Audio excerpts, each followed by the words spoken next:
Stood for bone-jarring defensive hits.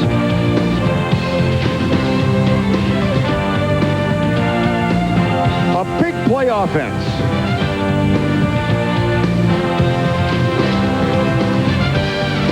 And the ability to steal last-minute wins. An attitude that made the silver and black infamous in its playing style and dominant on the playing field. In 1982, the Raiders moved to Los Angeles. The brashness, toughness, and cockiness disappeared as the LA Raiders struggled for an identity and wins. Now back in Oakland, the Raiders are playing with a reborn spirit as the silver and black are looking like a team with championship qualities.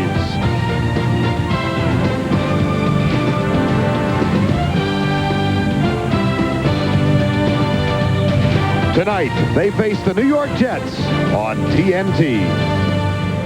Oakland comes in with a 3-1 record, and the Jets still looking for their second victory. They come in with a 1-3 mark.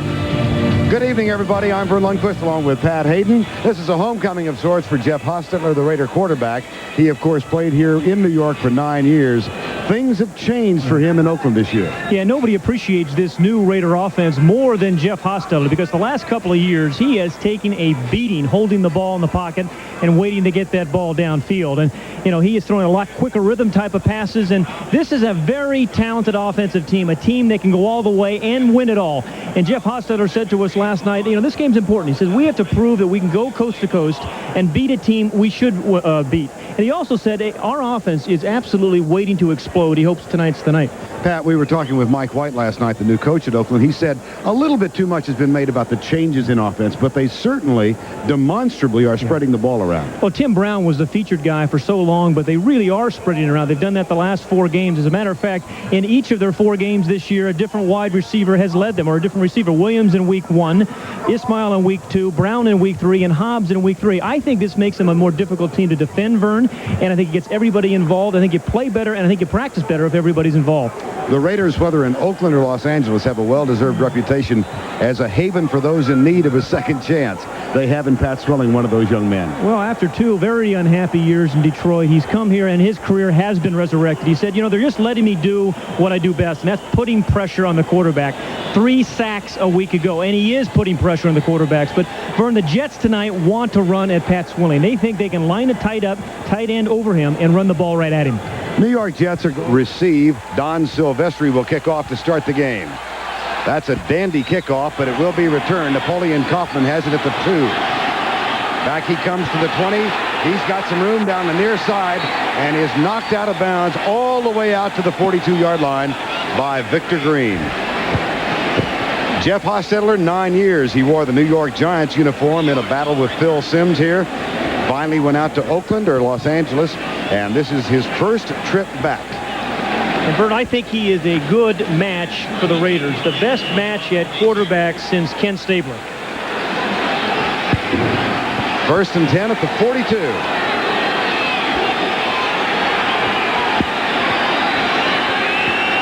Harvey Williams in a slot to the left. Hostetler on a line finds Tim Brown. That's a first down across the 50 on the first down play. Tim Brown with the catch. Ismail and Brown are the wide receivers. Andrew Glover gets the start at tight end tonight. Harvey Williams and Derek Fenner in the backfield. The offensive line, Wisniewski, Turk playing in place of the injured Don Mosbar. Kevin Gogan, a former Cowboy. Robert Jenkins and Skrepanik are the 2 tackles. It's a huge offensive line, though not quite as big as that of the Dallas Cowboys. 1st and 10 from the 46.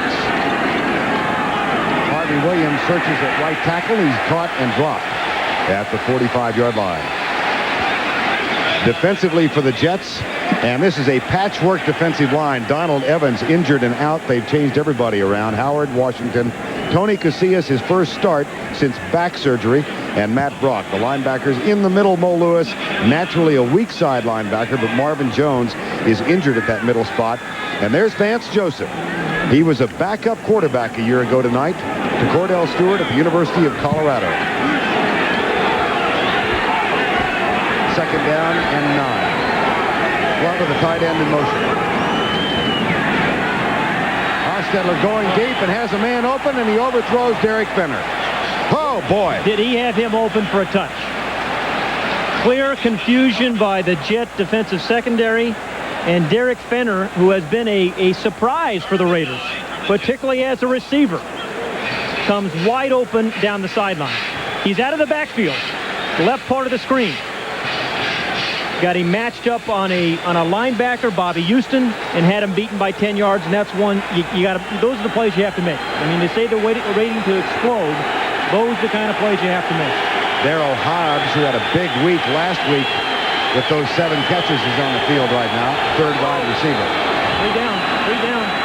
Yep. And this one is behind Fenner, incomplete. One thing on a free down, I always think you need to go deep. Throw the ball downfield. I mean, you know you have them off sides, and it's a freebie. You got speed on the outside. Throw it up there and let the Rocket or somebody get after it. Offside. 97 defense, 5 yards, still third down.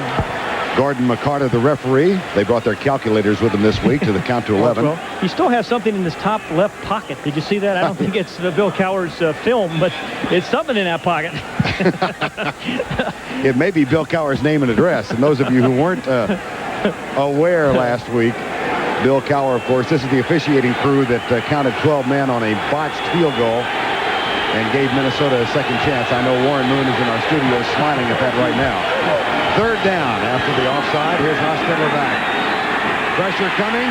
They got him.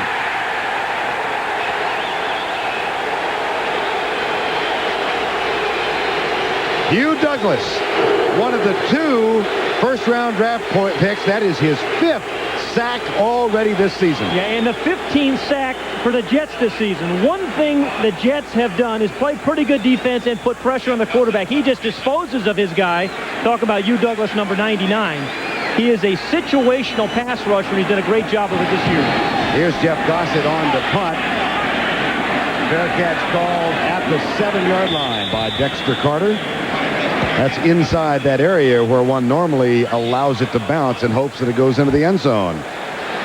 Time has been called. The New York Jets take over at their own 7. You look from behind. Boomer Esiason. And the New York Jet offense. Adrian Morrell is starting at one of the running back spots tonight. The Jets are saying it is his first start ever in his 3rd year. Technically, he was in for the first play last week in the loss to Atlanta because they called the ace formation. But Adrian Morrell is the running back with Brad Baxter behind Esiason. That's Charles Wilson in motion. Power sweep. Morrell gets it. Nice start. Eddie Anderson with the tackle. Adrian Morrell and Brad Baxter in the backfield. Charles Wilson, Wayne Corbett, and the tight end Kyle Brady, a couple of rookies. And the offensive line, Duffy Dixon, Carlton Hasselrig, who's off to a good start after a year out of football. Matt Willig and Siopeli Malamala are the tackles. Well done. I worked on it all afternoon. Well done. I'm proud of you. Yeah. Got 80% right. Esiason, Baxter.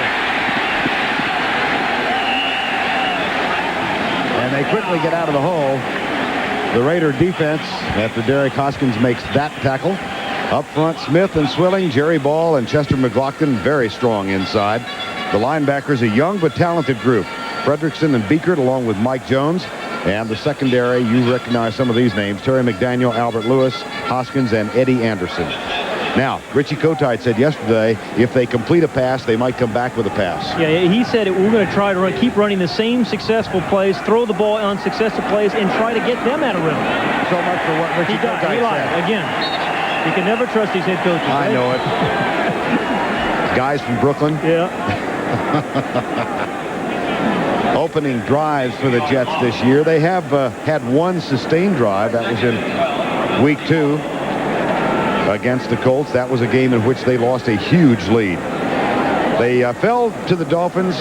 They came back and lost to the Colts. Then they defeated Jacksonville. And last week really disappointed with the loss to Atlanta when they fumbled twice on 1st and goal in the 4th quarter. Whoops. Swilling. Got him. 3 last week and 1 today. The redemption continues for Pat Swilling. And there is a flag down, but remember, the Jets told us they were going to try to put a tight end over Swilling some to avoid an open-ended rush like that. They didn't there, and he just ate the play up. Holding, number 63 offense, penalty decline, 3rd down. To these defensive ends, Swilling and Anthony Smith, this time it's Swilling number 56, are a lot like their wide receivers. These guys have game-breaking speed. You know, Boomer looks like for a moment he's going to get away. A second effort play by Pat Swilling, and he has had an impact as he has come to the Raiders. His 4th sack of the year. Long-time All-Pro with the New Orleans Saints. 3 sacks last week. 2 really tough years in Detroit. Here's Osiris on 3rd down.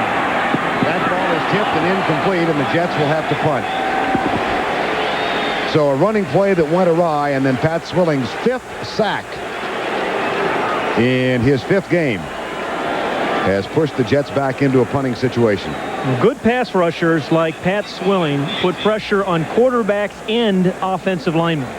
Saw a lot of this today, Vern. A lot of tip balls, particularly in that San Francisco game. The ball went right off of somebody's helmet, and part of Chester McLaughlin, a very large body. Ryan Hansen on to punt. That's a fairly low kick. Tim Brown has it. He's averaging double digits for the return game. Brian Hansen has a net punting average of only 33 yards this year, and Tim Brown is averaging better than 10 yards per return, 11.7 as a matter of fact. So Tim Brown has given the Raiders the ball at the 46-yard line. Oakland and the New York Jets, and the Raiders have the ball at their own 46. James Jett, one of the swifter wide receivers in the league, is operating at right side. Handoff goes to Harvey Williams. He is knocked backwards. Maybe picked up a yard. But the middle of that Jet defensive line, we mentioned that Donald Evans is injured, not playing tonight. Otis Smith at cornerback is also on the inactive list with an injury problem. He has 4 interceptions. That's why Vance Joseph is getting the start at that right cornerback spot. Yeah, and that's going to be a very interesting, one of those game within the games. Number 43 right there, Vance Joseph against these wide receivers, because he has never had to back up as a defensive back before. Well, he's giving James Jett a little bit of room. Absolute big cushion. 2nd down. And again, the Jets came across the neutral zone. That pass is caught by Derek Fenner, number 34. If it stands, it's good for a substantial gain and a 1st down at the 36. These receivers for the Raiders really get a lot of respect around the league, Vern. Offside, right defensive end, defense, penalties decline, 1st down. A lot of times, look at the cushion here and here, but here in particular, I mean, he's given him a good 10, 12 yards, and that, I mean, there's going to be a lot of out routes thrown and hook routes thrown until that cushion is eaten up some. That last game was 16 yards. Blitz threatened by the Jets. Hostetler back to throw, goes deep left side, way downfield for Darryl Hobbs, and it's overthrown. Match 1 against Vance Joseph. And he did his job there. I mean, it's got to be a little frightening against this speed when you're playing defensive back for the first time. That's concern in his eyes, but he does a good job against Darryl Hobbs. He gets the head turn. I mean, he looked like there, Vern, like he's played some defensive back. And he was just converted, but that was a very good play by Vance Joseph. Richie Kotite, talking with us yesterday, said he really, early on in camp as a free agent, began to attract their attention with his natural athletic ability. And he's got a chance to shine tonight. Time has been called. 2nd down and 10. Victor Green in as the 5th back. Hostetler fires it right side for Tim Brown. And they got Joseph. And they're going to keep picking on him, and that's good offense. And that is part of that new Raider thing, too. That was a timing pass there as Brown went in motion. He just ran the little square out, and the ball was thrown early and was thrown on time.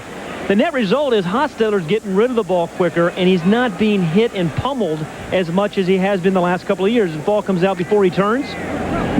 And I don't care who you are, that's a tough route to cover when it's thrown on time like that. Well done. That's a first down after the 17-yard gain. No score. There's Wilbur Marshall.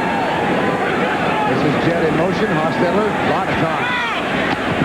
That ball is caught by Tim Brown. He's got 3, first and goal. You know, these wide receivers, it's actually a track team masquerading as wide receivers. You know, they'll throw the ball deep, and then they'll dink the ball off to Tim Brown. And you know, and then they have a new thing here where they bunch guys here. This is Tim Brown here. This is another new kind of Raider thing, an old Washington Redskin thing, where they bunch receivers, can send 2 guys short, and then behind him in the deeper zone is Tim Brown. That is a very fast trio of Smurfs. And they're big. They're big Smurfs. They are. It is an oxymoron. You cannot have a large Smurf. Harvey Williams drives it down to the 1. The Redskins had that bunch of receivers that they referred to as the Smurfs for years. The Raiders this season have gotten off to very slow starts. So this has got to be encouraging for them. They've yet to score a point in the first quarter of any of their first 4 games. Gordon McCarter asking for the game clock to be reset. Barrett Robbins has come in now in first and goal to supply some blocking help. They hand it to Fenner. Oh, dandy job. Tony Casillas got in there and cut him down. Well, goal line and short yardage defense is all about getting low and staying low. And Tony Casillas, number 92, first gets a good jump. He's right in front of you.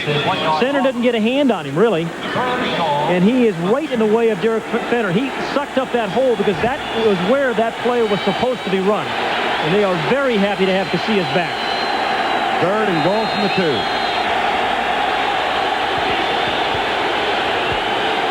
Backs in the eye, straight to the formation to the left. That's Cash in motion. Play action. Hostetler. Caught. Touchdown Glover, the tight end. Well, they had a defensive end cover him. Marvin Washington. A defensive end is covering the tight end, and that is an easy mismatch for the Raiders. You know, the Raiders, this is a new Raider look, and we have seen bunch receivers. We've seen them throw some balls, some timing patterns. And I think they're one of the very few teams, Dallas being the other, that can give you power on one play and then finesse on the next. Play action the call. And now here's Cole Ford, the rookie place kicker. The extra point is up, and it is good. A 54-yard drive, 8 plays. It took 3 minutes and 8 seconds. Well, football is still a game of execution and matchups and game plans, and that was a perfectly executed drive, a well-scouted play, and they got the mismatch they wanted. But on that touchdown to Glover, here's the matchup. It's defensive end against the tight end. The tight end should win that, and they get a corner blitz. That's why they had the defensive end covering Andrew Glover. He's trying to hold him at the line, but he has no chance. I mean, Marvin Washington's lost in space. His job is to rush the passer, not necessarily cover tight ends.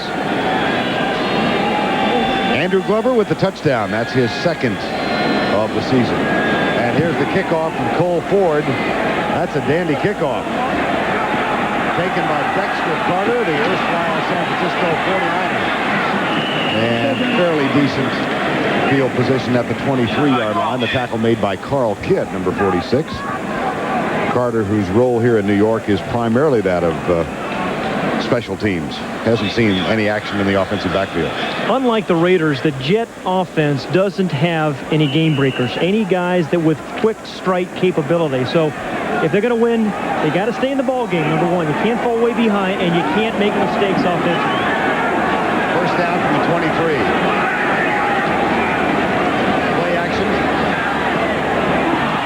You can't drop passes. Well, he dropped one for a touchdown last week against Atlanta. I'm talking about 84 Fred Baxter, whom they like, filling in for an injured Johnny Mitchell. But he dropped a touchdown pass last week, and they lost the game 13-3. Boomer's still one of the great play-action quarterbacks in the game. You see what they're trying to do with Swilling, though. They're running boot legs to his side. He has not been fooled, though, on 2 attempts. Pat Swilling's been staying at home and doing the job. 2nd down and 10.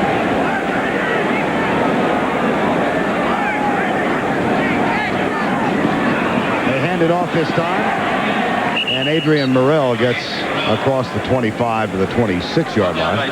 We talked about Boomer Esiason, Vern, going through so many new head coaches, 5 of the last 5 years, but it goes with his skilled position players too. He's got 2 new wide receivers. He's got a new tight end. He's got a new back as a starter, Morrell. I mean, it's no wonder this team is out of rhythm. Now, he's going to take a lot of the blame, and he's willing to do that. But he's playing with a whole lot of new guys again this year. 3rd and 8. That's McLaughlin coming across the line. I think Malamala may have moved just a pinch early. And generally, when Chester McLaughlin lines up over you, you get anxious. Ball start. Number 75 offense before the snap. 5 yards. Still 3rd down. Ciapelli Malamala was the man who moved. Ooh, you redeemed yourself. Thank you. I'm the Oakland Raiders of broadcasters. I needed a second chance. The mulligan. He had the mulligan. Yes, I do use those frequently, as you know. 3rd down after the 5-yard penalty. 2 wide receivers to the left. Here comes Swilling with an inside rush. Esiason gets rid of it.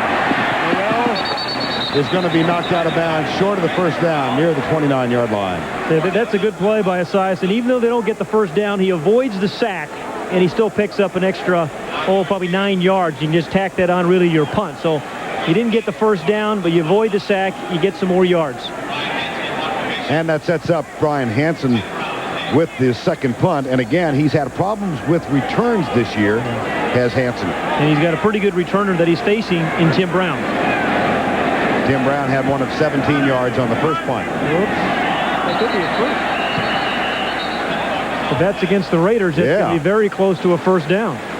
Wonder what little trickery was involved there in the line. Do you suspect? I don't know, it was trickery. I think a guy just moved. Okay. Lined up right over the ball. These guys were very concerned about counting, making sure they were. I want to make sure there were only 11 guys out there. Ball start. Number 51 offense prior to the snap. The defense has not penetrated the neutral zone. Still 4th down. It's Eddie Mason. He is the man who was judged guilty of that infraction. As I watch Tim Brown back here, the Raiders can beat you on special teams, Vern, just like they can beat you on offense and defense. This is a team that can win it all. The Raiders can win it all. Well, we saw it today how perilous some of these one-loss records can be, with the Cowboys losing and Cincinnati almost knocking off Miami.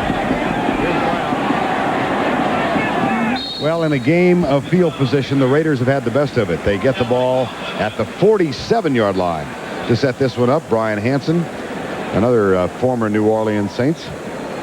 The Raiders with a 3-1 start. The one loss was in overtime to Kansas City. They're a good football team. I mean, look what they're doing. They're running the ball very well. Joe Bugle, assistant head coach in charge of that rushing offense, 138 yards a game. It's 3rd in the NFL. 3rd in takeaways, 8 fumble recoveries. The weakness is on pass offense, only 22nd. But that's kind of a reflection of how well they're running the ball. 1st and 10. Tim Brown comes into the slot. They toss it out to Harvey Williams. He tries to cut back and is cut down instead. I think Steve Wisniewski thought he was running outside. I mean, Steve Wisniewski pulled all the way out to the corner, expecting Harvey Williams to be behind him. I think maybe Williams got a little bit impatient. Middle linebackers, Mo Lewis. He's the one pointing. He's got this team scattered. He knows what's happening, and he's there to fill the hole. Don't you hate it if you're the quarterback and the guy's pointing right where you're going to go? Uh-oh. 3 wide receivers now on 2nd down for the Raiders. Jets do not blitz. Draw play. Harvey Williams has the room right. And he gets all the way to the 40-yard line before Victor Green makes the tackle, number 21. He had 9 guys at the line of scrimmage because their corners were up and bump and run. I think once you get past that first, you see all these guys up here? Once you break this initial pain, you have a lot of space in here, and that's exactly what happened with Harvey Williams on the little draw play. Good engaging by the offensive line. He gets past that first surge. 16-yard gain for a first down. And again, the Raiders are inside Jet country. They have first down at the 41-yard line. They fake the draw play. Hostetler goes across the middle. What a catch is made by Rocket Ismail. Holy cow, Todd Scott leveled him, and Ismail held on.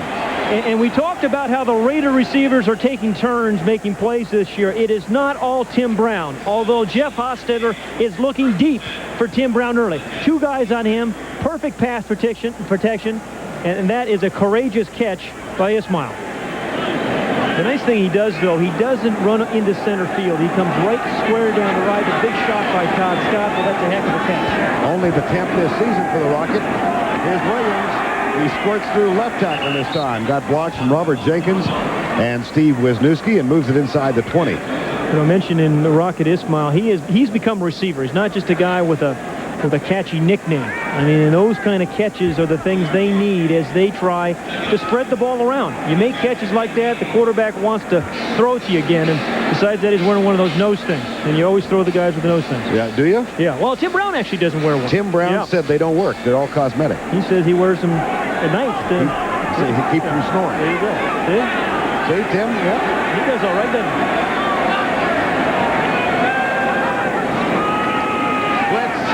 Hostetler, Tim Brown, without the nose thing. Yeah, he's a lot lighter without that nose thing.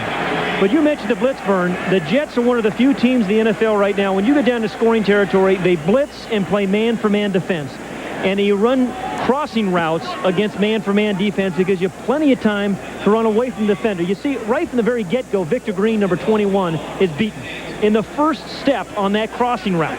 It's a good call against man-for-man defense in a blitz. With a 7-0 lead already, here's Jeff Hostetler and the Raiders. First and goal. Back to the eye. Harvey Williams dances in untouched for the score. And good block by Kerry Cash, too. The tight end, and Skrepenek, the right tackle.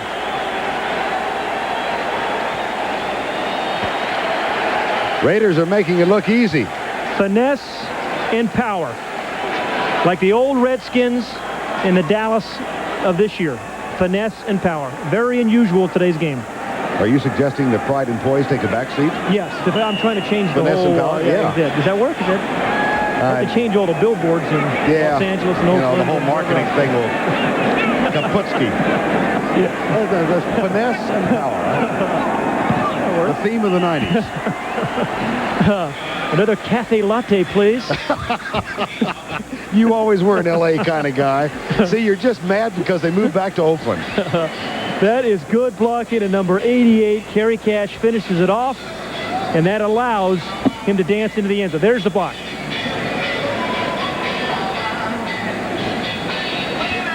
Well, the touchdown from Harvey Williams. Take another look at it. Untouched. And another key block by Derek Fenner. I mean, they have everybody participating. All the receivers, all the linemen, all the backs. And the Fenner, number 34. He's the guy who gets the first lead block cleaned up by Kerry Cash, and that's good offense. We have seen 2 scores set up by good defense. They got good field position. And it was a nice punt return by Tim Brown. So they've done a little bit of everything here in this first quarter. And the Jets, as we said, are not a dynamic team, and they cannot get too far behind. Harvey's got the nose thing. He does have the nose thing going. Dexter Carter.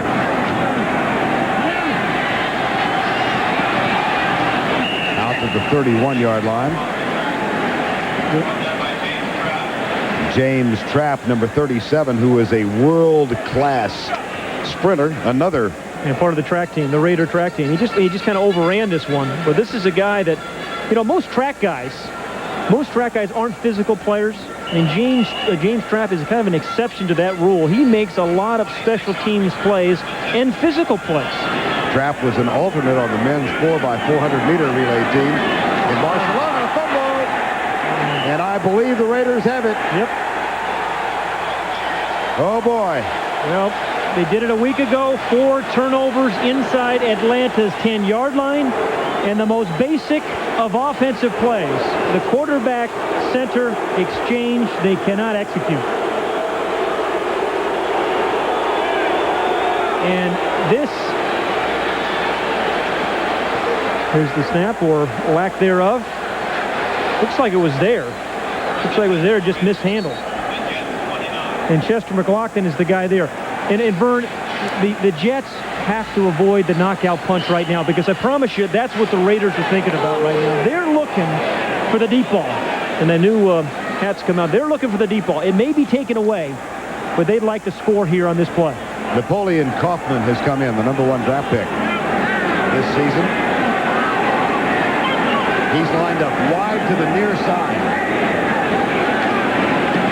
Hostetler, deep, caught. Rocket Ismail.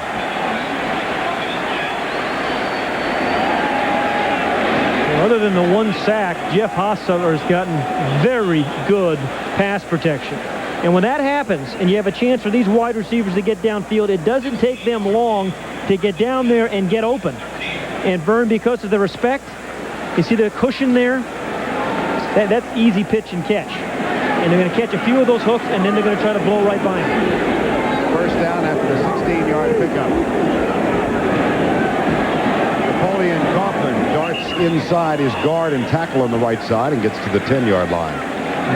Napoleon Kaufman has some quickness, suddenness to him, Vern. You know, they're a guy that Mike White was saying, hey, he is not a third down back. He's not one of those smallish little guys. He's a guy that is an alternate back for us. We're going to play him on first downs and second downs. But we really believe, this is Mike White talking, that he is going to be a difference in a lot of fourth quarter games. In the final minute, quarter #1, it's been all Oakland. Kaufman gets the handoff. Little elusive shift to the hips, and he moves it down to the 5. Well, he's from the University of Washington, and as a prep star in California. As a junior, he was the state 100 and 200 meter champion. So he's part of the track team. Yeah. I mean, he dodges, he darts, he skips around, and then he gives you a little bit of power. And, you know, the Raiders had a great short yardage and goal line runner in Marcus Allen years ago, and you get the feeling that Napoleon Kaufman has that same kind of feel for the end zone that Marcus Allen had for the Raiders. We have reached the end of one in the Meadowlands. Natives are getting a little restless. Yes. Second quarter from the Meadowlands, and the Raiders have 10 first downs to 1 for the Jets, 140 yards to 22, and a lead on the scoreboard of 14-0, and they've got a 3rd and goal from just inside the 5. Vern Lundquist, Pat Hayden from the Meadowlands. Here's Jeff Hostetler. First game back here since he went to Oakland, or Los Angeles actually, in '92. Jet in motion. Harvey Williams back in, and he is stopped short. So assuming now we get the field. Oh, I said 3rd and goal. Yeah, I'm sorry, he did get the first down. And Harvey Williams is a solid halfback. I mean, Mike White was saying, hey, this guy, you know, really amazes me. He had nearly 1,000 yards last season, caught 47 passes. I mean, you sense that he's happy. He likes playing. He's playing against a good offensive line. This guy's a solid player. Well, and we talked about Pat Swilling in the second chance. Here's another guy, Harvey Williams. And they've just had dozens of guys that have come through the Raider organization that have squeezed out 2, 3, 4 more productive years. And that goes back over 20, 30 years. First and goal. Timeout. Yeah, clock was down to 1.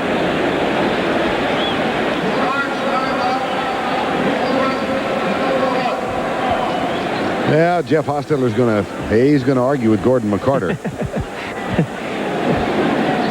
I think he's arguing that they started the play clock a little early. I don't think he's going to win the argument. You never do. No.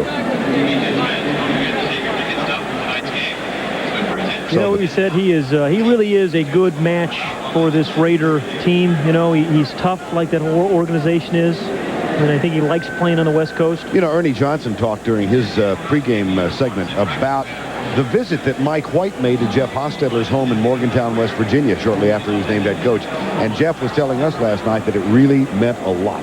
Well, he thought about not coming back. He said, hey, if Mike White or somebody like Mike wasn't going to come in and change the scheme of the offense, he said, I took too much of a beating last year. I was thinking about not coming back to the Raiders. And Mike White has done really early in his head coaching career with the Raiders, I think, a terrific job utilizing a lot of different people. and keeping players happy. They seem to really be having a good time. And after all, it's a game. Mike White, a head coach for the first time in the NFL at the age of 59.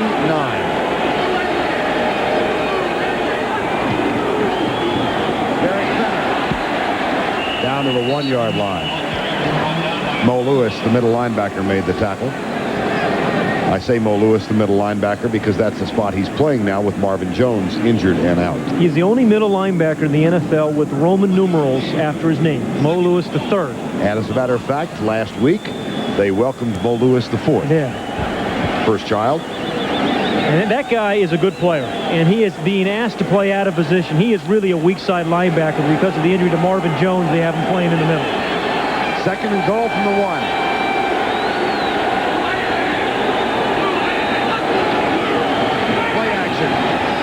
Hostetler chased and out of bounds back at the 6. Eric Howard supplied the initial pressure. Well, no defensive ends on Andrew Glover that time. It was Mo Lewis. A much better matchup. Remember the first touchdown, they threw it to Andrew Glover when he was covered by a tight end. That time, he was covered by the linebacker, and the linebacker, in this case Mo Lewis, won that battle. I mean, that is very good defense when they really, really needed it. And Mo Lewis, number 57, he is not fooled by the play-action fake. That's recovery speed by a linebacker. And the Raiders are going to have to waste a second timeout. They've burned 2 of them now. You don't feel as badly about it when you're ahead 14-0. Time has been called. 13-0 over the Jets. They've got a 3rd and goal from just inside the 6-yard line with 13-17 to go in the first half. That's more than I can count. That's about 56, Vern. I'm going to call Gordon McCarter and get some help. Here's Hostetler on 3rd down. Got his deep. Caught across the end line by Tim Brown. No touchdown. Boy. That was a great catch. I don't care whether his feet were in or out, because that took some courage. That was the old floater. I think maybe Hostetler's arguing for pass interference, but he was definitely out of the end zone. Number 81 is in the slot. This guy is a force inside the 20. He's a force anywhere in the field. Picking on Vance Joseph. Makes the ad-lib.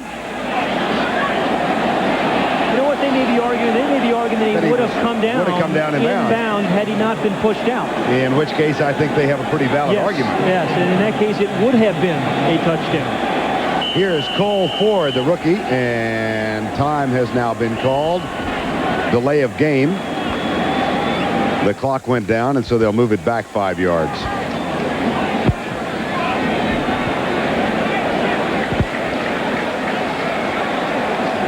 Let's take another look at it. You're going to see number 81, Tim Brown. Now would he have come down inbounds in the end zone? That's the issue. It's a judgment call, and back judge said no go. Candidly, hard to tell from that rear angle. Now he's going straight up. I think there's a plausible argument that he could have. He was straight up. It wasn't like he was jumping out of bounds. He was jumping straight up. Here's the field goal attempt. It is up, and it is good. Now there's another flag down. Nope. Just a handkerchief. There you go. The flags are yellow. The hankies are white. Bill Cowher sent one. Here's the kickoff from Cole Ford. Dexter Carter has it. Well, it has been Raider domination, and we've got a little bit of a battle breaking out at the 28-yard line. Wouldn't be a Raider game without one. No. Eric Ball is another one of these guys, 42 for the Raiders, another good special teams player. And they brought him in just to play special teams. Yeah, he's a backup fullback, but he's going to see more action on these kind of plays. Bumps off Fred Baxter, the tight end, and puts a stop on it. First down and 10. Jets down by 17.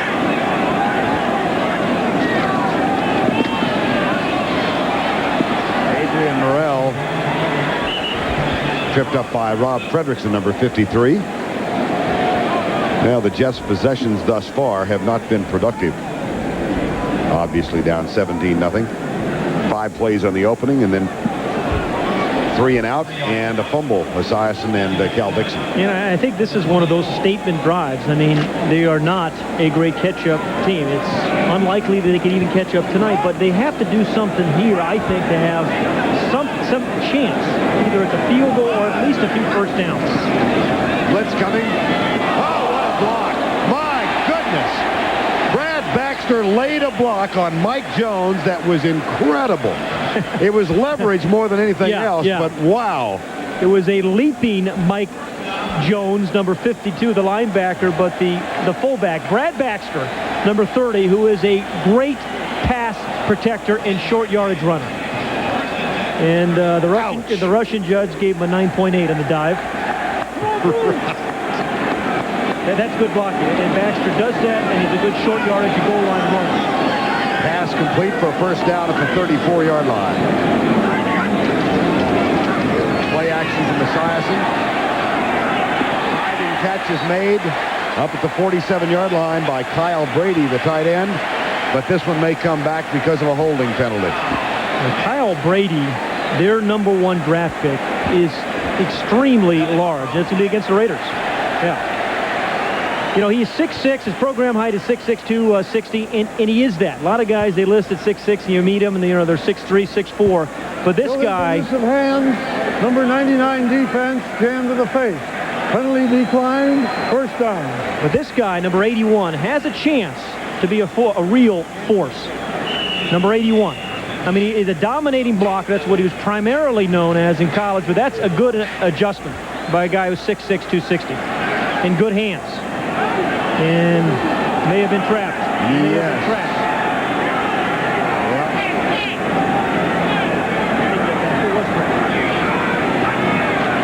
First down. Esiason and Morrell. Tell you what, he got a heck of a block from Wayne Kevin. Number 80, away from the play initially. And the rookie from Hofstra stayed with his block, and that gave Morrell a little bit of room. And now we've got another altercation. Corbett. Great story, didn't he? Yeah, wonderful story. Born and raised in New Jersey, went to Hofstra, where he played for the Flying Dutchman. My father was a graduate of Hofstra. I thought I'd give you an opportunity to... But a free agent, used to watch the Jets from the other side of the fence, and, one of those kind of stories. Came in as the 10th wide receiver. They gave him number 3. Not thinking he was going to make the team. Well, he wears 80 now. Here's Esiason. Swilling is there. Good job, and here's Quebec. He's a good little player. And you know why, Vern? Because football is important to Wayne Corbett. I mean, it really means a lot to him. I think he's still so afraid of getting cut, even today, that he gives you every single thing he has on every play, whether it's blocking as he did the play before, and here's just kind of a delay play, kind of bumps into Pat Swilling. It's the same kind of play that San Francisco runs with such great success. And this is meritocracy. I mean, it doesn't matter what school you come from. If you can play, you're on the field. Corbett with the first down. Here's Esiason. Gets a little pressure, goes deep for Brady, and he can't quite hang on. Just a little over his head and behind him. Really, I thought that ball was catchable. Did you? Yeah, I mean, it took some adjustment, but I thought Kyle Brady had a chance to grab that one. It's hard to overthrow him at 6'6". And if he can, become that deep down the field threat, the Raiders are going to have a pretty good player, and they need some dynamic guys in offense because they're the wide receivers. They really don't have a lot of them. Ryan Yarbrough comes in now for the first time. Backs are split on second down and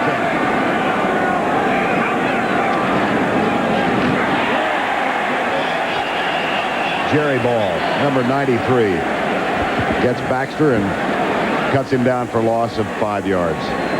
Go back and look at that Brady play. I thought this was a pretty good throw, Vern. He had to adjust a little bit, but clearly catchable. And when you're down 17-0 and you're struggling for your life as a team, your guys have to make plays like that. By the way, every player for the Jets wearing a DS patch on their left shoulder. That's in memory of Dick Steinberg, their general manager, who died of cancer at the age of 60 on Monday. Esiason gets it going. Wide open. Here's Brady.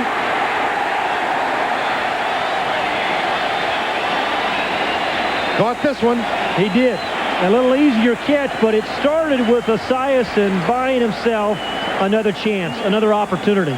Because there was a good pass rush by Ball, by McLaughlin, by Swilling, and Smith. I mean, he had some inside pressure. Actually, Andre Bruce. And he moves around pretty good. Now, everybody's been questioning his arm strength, Vern. I don't think that is so much the issue. It's really the deep play people around him. He doesn't have those kind of weapons that Jeff Hostetler has. Double tight end set on first down. Burrell goes right. Oh, my Rejected. goodness. Eddie Anderson has done that a few times in his career. Rejected. Oh, brother. He is a linebacker playing safety. I mean, you can give him a 33 and you can stick him back there in the open space, but deep in his heart and the way he plays, he's a linebacker. Go back to the point you made at the beginning of this drive, Pat. I would think now Richie Kotite and the Jets can take a little bit of solace out of this, a little glimmer of hope. Yeah, absolutely. And I think if you're Richie Kotite, you have to take a touchdown. It's 7 of them. Baxter, pocket, and the pass for Corbett incomplete. And we had Corbett and Kyle Brady right in the same area. Bottom of the screen, number 56 is Pat Swilling, who is really putting some heat on Boomer Esiason. That's what he came here to do. He said, that's what I do best. Now, not only does he put pressure on quarterbacks, he puts pressure on left tackles. Now, that was not a speed rush. That was a bull rush over Willig, who goes 317. Sometimes backwards. Yeah. Third down. Baxter back in the lineup. Esiason steps up in the pocket, goes into the end zone for Corbett at the 5, actually. And it's going to be fourth down.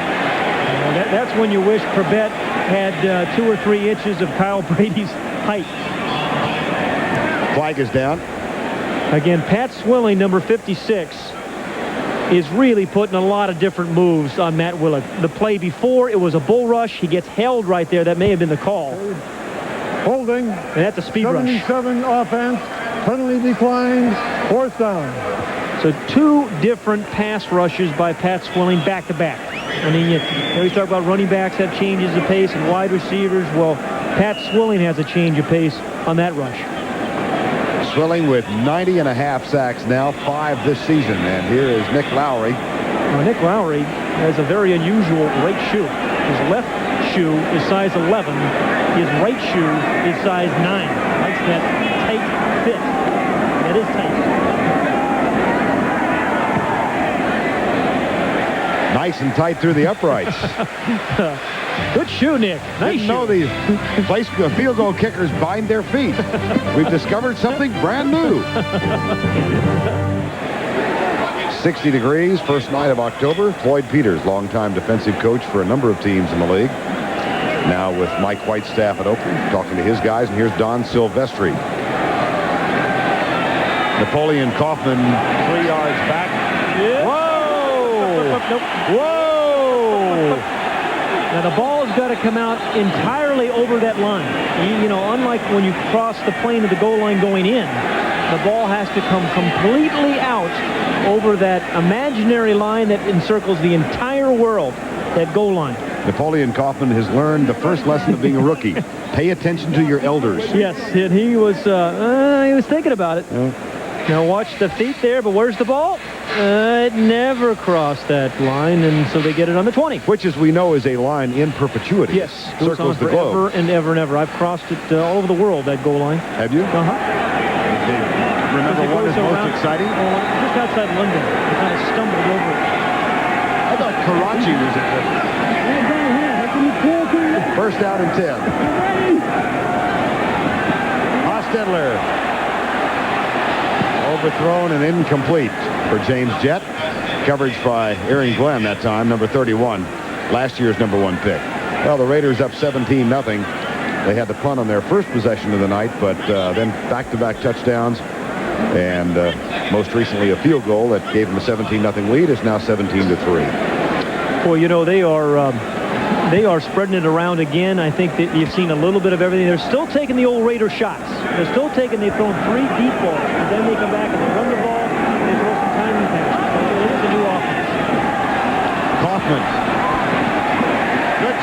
Eric Howard. Eric Howard, who was another of the former New York Giants, came as an unrestricted free agent and playing a position with which he is totally unfamiliar. Left defensive end, and he told us this week, he said, I've been playing inside a defensive tackle for 10 years. He said, I'm a little concerned about going out there. You have to guard a lot more space or defend a lot more space as a defensive end. But boy, he has been a good run stopper for his entire 10-year career run. Out of Washington State. 3rd and 10. 6:20 to go before halftime. Blitz threatened by Mo Lewis. Nope. They stunt defensively. Hostetler scrambles. Ball's loose. Jets have it. Got what they know. They call him down. They're going to say down. And at the ground. Caused the fumble.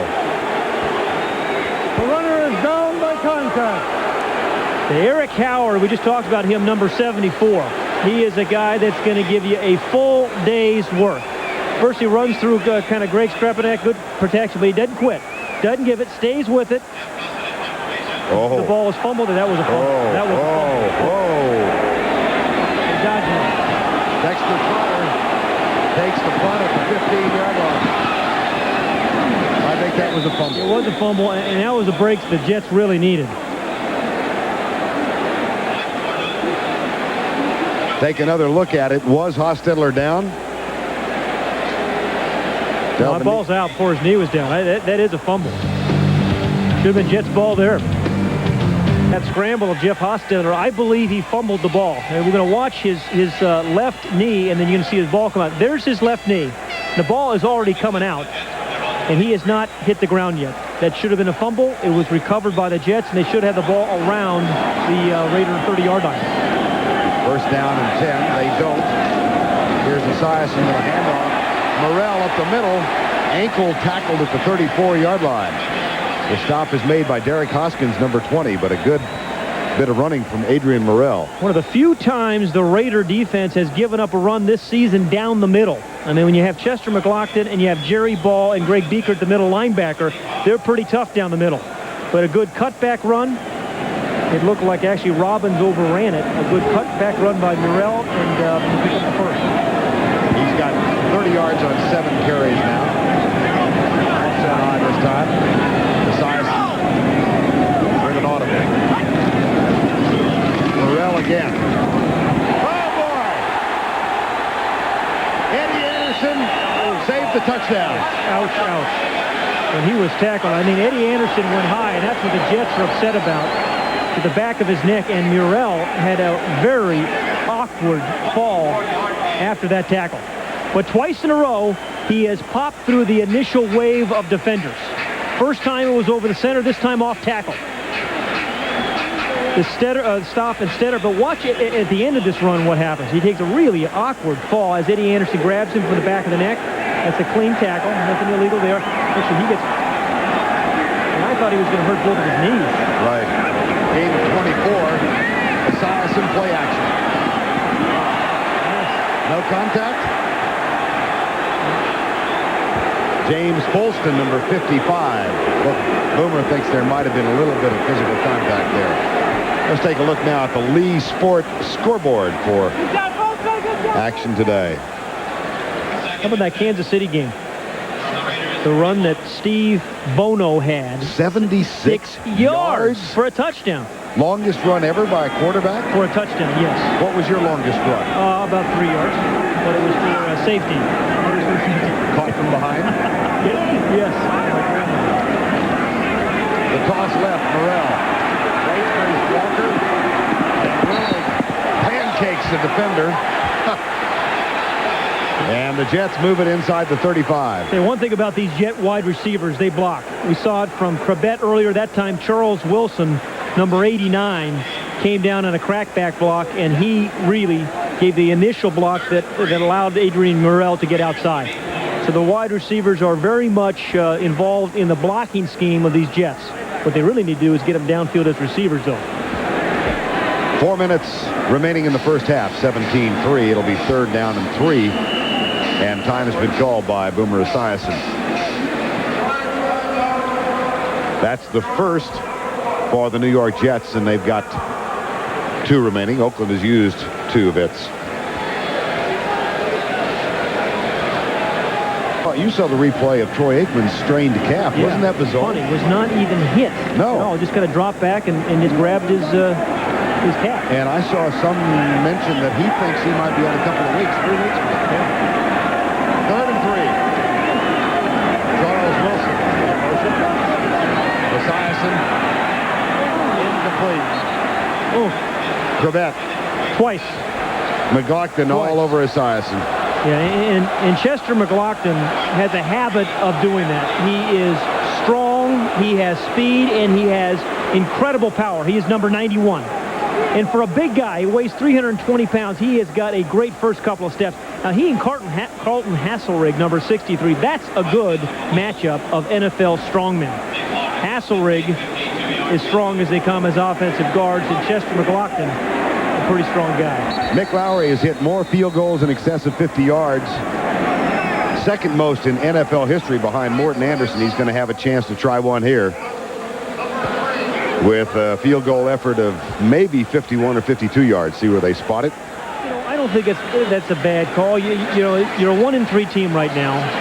You're really fighting it for respectability, trying to put a team together, trying to get guys to play together. I like the call. And it is, let's be honest, it's not a Super Bowl team. Right. 2 of 4 on 4th down conversions in this young season. And a 4th and 3 now, trailing by 14 with under 4 minutes to go in the half.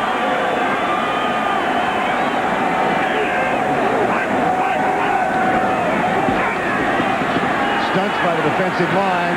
Ball is batted down by Pat Swilling. Boy, he has done everything this first down. I mean, we have seen power rushes, speed rushes, and that time he just kind of just stopped right there and batted the ball down.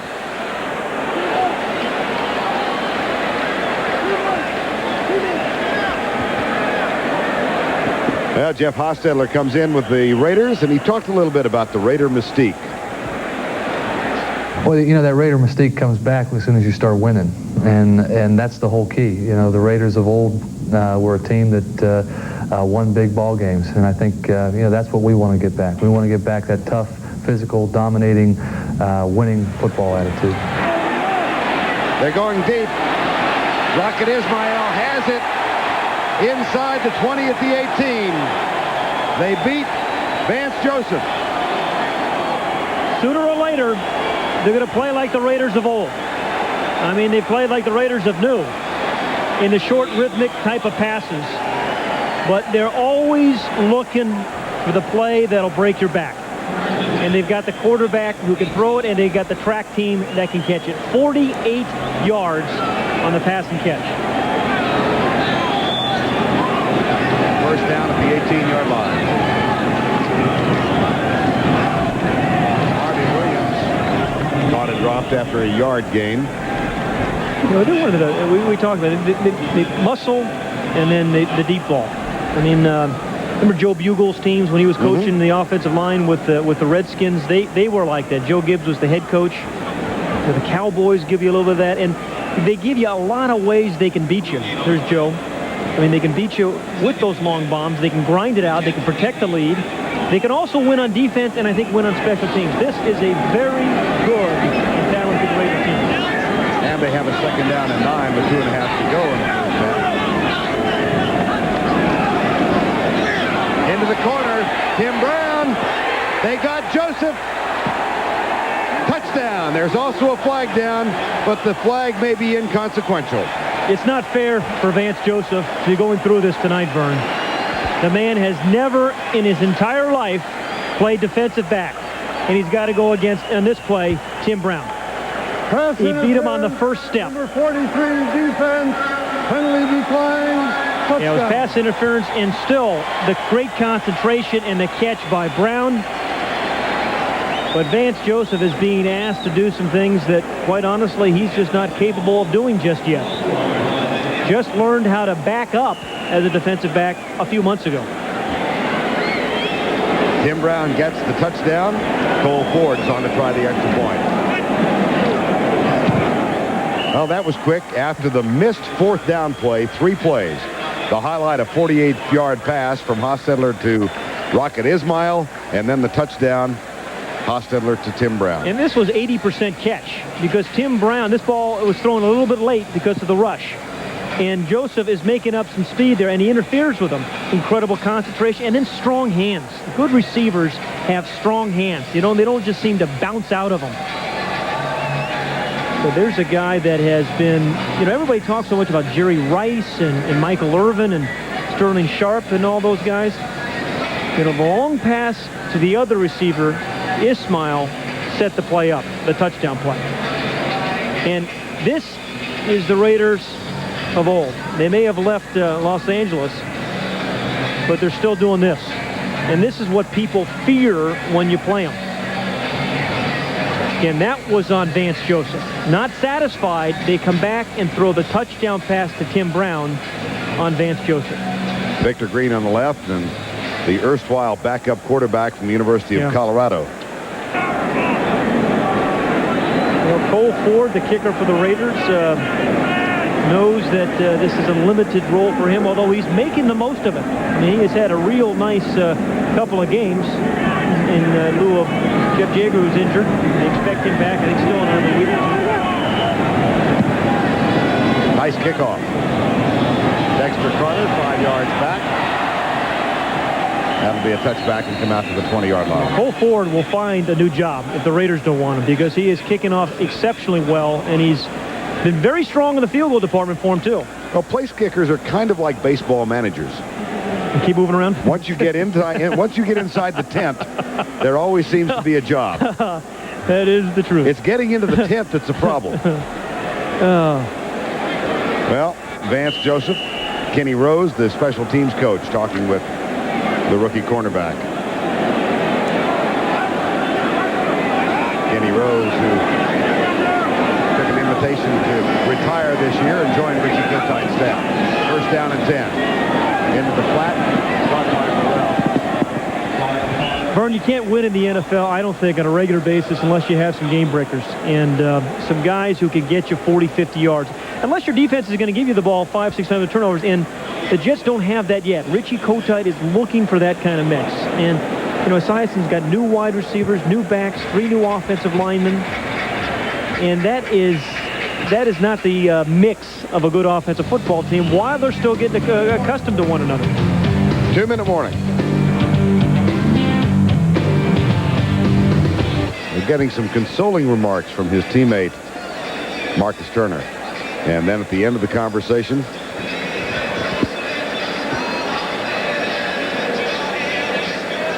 a nice hug. Yeah. It's, I'm not sure it's entirely fair to him. Yeah. We expect him to cover these guys when he's never done it before. Second down and 10. Esiason. Well, that one picked off the official, got the umpire. I mean, hit him right in the neck. And that's a substitute umpire, isn't it? Ed Kukart. Yeah. The regular umpire with this crew. Ed Fiffick. Yeah, Ed Fiffick is out with some rib injuries, I understand. To the left side of the screen. Boom, he was open. You got to get those hands up, though. You know, you can't catch the ball with the hands at the side. Boomer can't believe it. Now, you know, the umpires have come into play a couple times for the Raiders this year. Remember against Kansas City, the umpire got in the way of Jim Brown. Right. They thought caused an interception in overtime. On third down, watch out. Could get ugly here.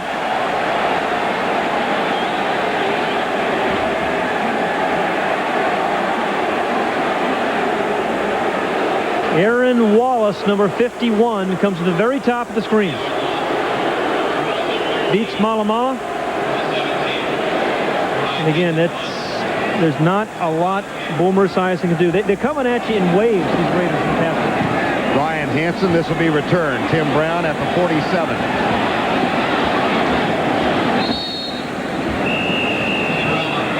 And we've got 91 seconds remaining in the first half. The Raiders have the ball at the 46-yard line. And there's a flag on the play against the Raiders.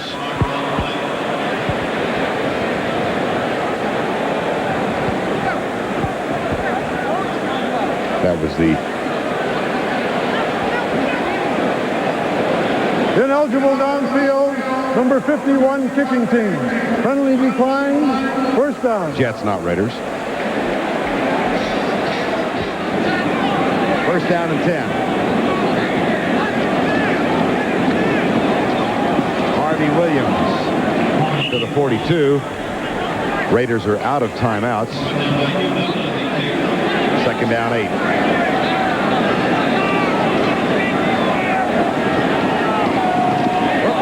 Incomplete. Gary Cash, the tight end, number 88.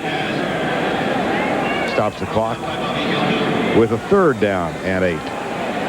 And the Raiders have 2 tight ends that they can play pretty well for. One of them is Gary Cash, number 88 right there. More the receiver type. And that Andrew Glover, the other tight end, already caught a touchdown pass in this game, who's a blocker type. Can be a dominating blocker. They have a nice mix with their tight ends.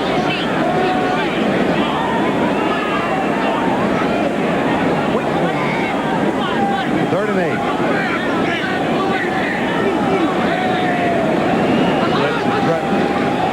And the Jets are coming. Mo Lewis. Oh, yeah. Yeah, they just when they needed a play from the defense, you know Mo Lewis is going to come up with it. You talk about a guy being versatile. I mean, last week against Atlanta, they asked him to play defensive end, and Hostetler comes limping off. The number 57 is going to come slipping up and sneaking up in the hole, and he times the blitz pretty well. Hits the gap, gets through the back, then gets to the quarterback. And Hostetler got up limping from that hit, that shot. But, you know, it's one thing to blitz. It's the other to time it right and then defeat the block of the back. And that is just what Mo Lewis III did on that one. And Jeff Hostetler over on the Raider bench in pain. Third sack by the Jets. Despite the score on the board, 24-3.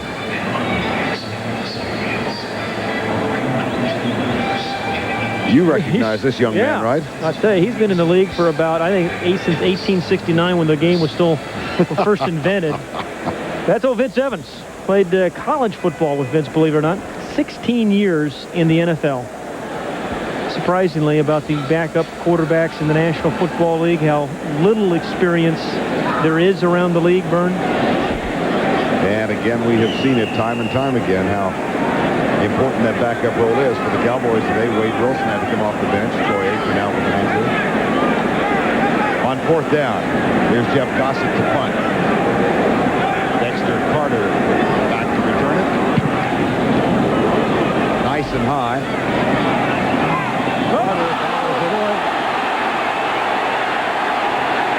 Wow. Man. And you can't blame that on coaching.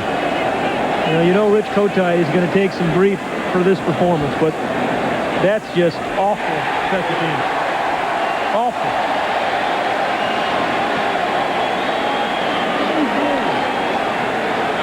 Well, your team needs it. You know, you've just stopped them. You forced the punt. And Dexter Carter has done that. I mean, has caught a lot of punts over his years that went right through the proverbial breadbasket. And there were a host of Raiders playing some pretty good special teams tonight. And they're going to have another chance at it. 51 is Aaron Wallace. James Trapp down there again. Dan Land, 25, whole bunch of guys. No timeouts, though. Hostetler comes back on the field. 43 seconds to go. They've got the ball at the 16.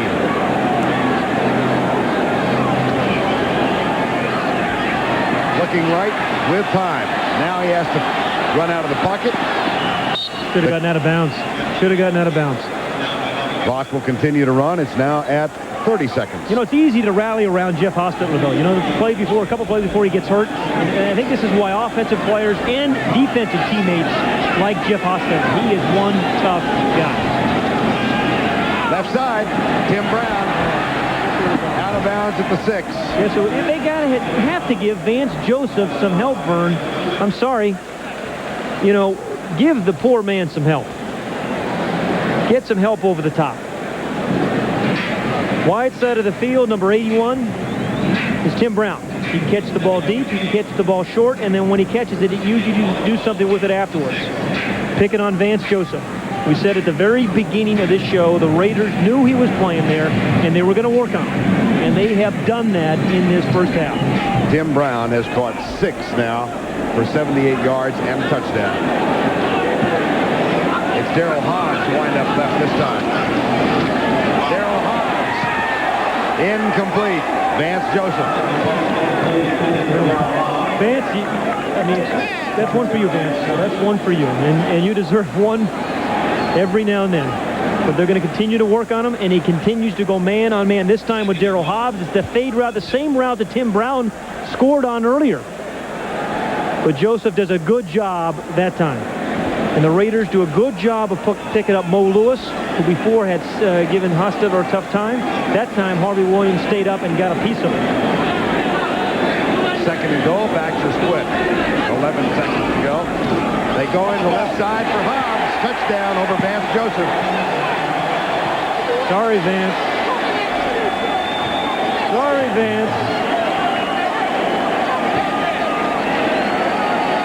That's almost painful. It is. I mean, I know he's got some athletic ability, Vern, but there are dozens of guys who have played defensive corner in the league available. And, you know, to put him out there is a travesty. The guy just is not ready to play corner, particularly against guys like Tim Brown, this time Darryl Hobbs, and that was just a change of pace. They faked the fade, and then they kind of ran us out pass.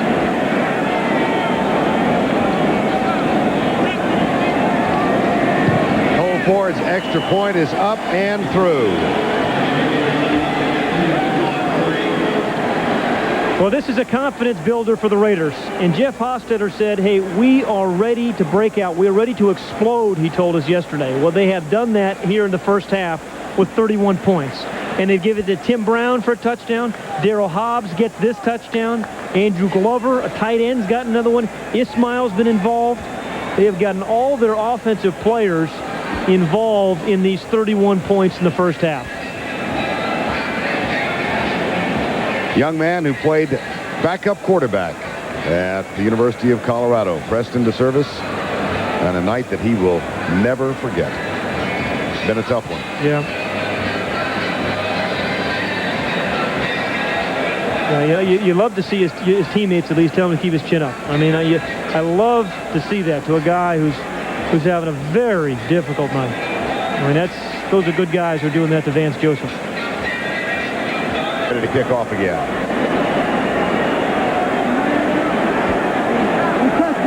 Dexter Carter is back to return it, along with Ron Carpenter. That's taken short by Kyle Brady. And he gets out of bounds at the 40-yard line with 2 seconds to go. And another little struggle erupts. I'm sure frustration is a part of this. Well, Richie Kotite, his team down 31-3. You know, he's kind of an upbeat guy. He is as optimistic as, you know, an infomercial host. You know, how optimistic well, is that? He's an upbeat guy. I mean, you've seen all those infomercial guys that host these shows, you know, selling. They're very I need to talk peppy. to you about what you're doing with your leisure time. Very peppy. But this has to be a disgusting first half.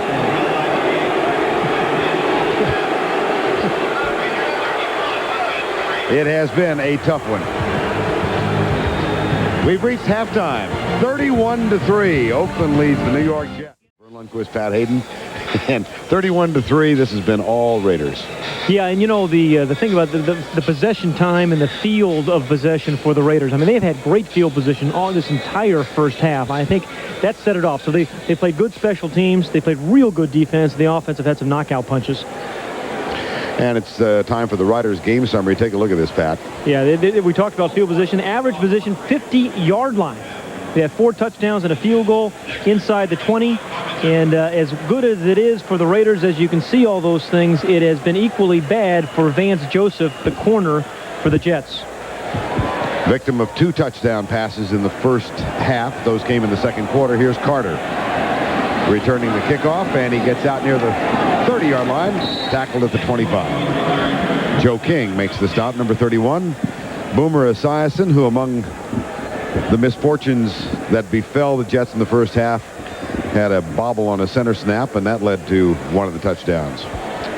Well, I still maintain Boomer Esiason can play this game effectively, but he cannot carry this team. And he's much like Vance Joseph has been asked to carry or do too much on defense. I think Boomer has been asked to do too much with this offensive team. Backs are split. Play action on first down. That one is caught. Curtis Caesar, number 88. Oh, no, Charles Wilson, beg your pardon, number 89. It's Wilson makes the catch. Number 89, Charles Wilson, whom the Jets feel is a good receiver after the catch, but also just getting used to Boomer Esiason, the timing in the field between receiver and quarterback. He just came here before the week of their first regular season game. Came here from Tampa, where he played for Sam White. Here's Esiason. That one's caught by Crevette. And that'll be good for a first down inside the 45-yard line. Derek Hoskins makes the tackle. Think about these Raider defensive backs. All of them will really tag you after the catch. I mean, Eddie Anderson, we've seen a lot of that. You know, McDaniel can do it. Albert Lewis. Derek Hoskins. I mean, they have a very good defensive line, experienced defensive backs, and a good young, fast linebackers. First and 10 now for the Jets. Backs in the eye. Morrell. Right into Pat Swilling. Oh, somebody was supposed to trap block him, but they couldn't get there. He's that quick. And, you know, the Jets said they were going to put a tight end over him and try to run at him. Well, they haven't done that in this game this far, but this is why you want to put a big guy over him, because he is so quick upfield. See, I think the guard was supposed to trap him, but no way are you going to get there before Pat Swilling gets to the ball carrier. And notice this time he was lined up at the left end. Yep. It's kind of his call, isn't it? Yeah, he was saying last night, hey, it's my call whether I line up at left end or right end or stand up or get in a stance. And he's at left end again here. Beaker threatens the blitz. He's not coming. Esiason lets it go off Crevette, incomplete. Well, and that causes Boomer to turn around and shake his head. It's Wilson, I beg your pardon. Yeah, perfect throw. Perfect throw there. And these are the ones that define you as a receiver. Catching the ball over the middle when you know a free safety's coming down to give you a smack like Eddie Anderson was. And those are the ones you have to catch, make a guy miss, and then maybe you go the distance. But it has not been the Jets' night for wide receivers. 3rd and 13.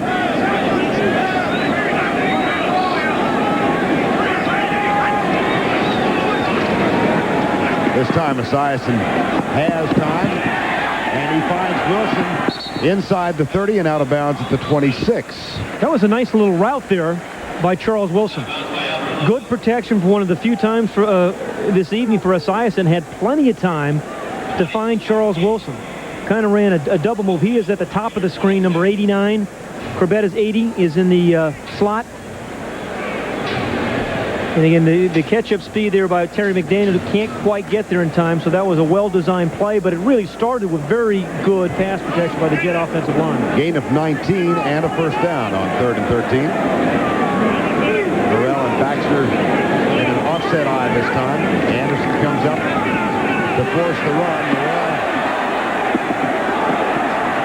still running to the 11. There were a lot of guys locking up on those Raiders, including wide receivers. Good blocking by the offensive line. Good blocking. I think it was Charles Wilson who had a pretty good block on his guy as well. And Adrian Morrell makes the most of it.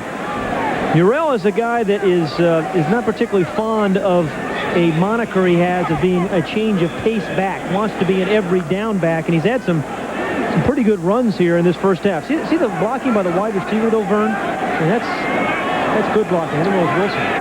Wilson, 73 yards now for Morrell on 11 carries. He gets the handoff again. Cuts inside the Baxter block and goes to the 5-yard line. Might have gotten to the 4. Tackle made by Derek Hoskins, number 20. Well, they are running at Pat Swilling, and even though they are not putting a tight end over him, they're getting a big back on him. I think it was Brad Baxter that time who got a hit on him. And then a nice cutback run by Adrian Morrell. I mean, he's got a pretty good vision for a big back at 215 pounds.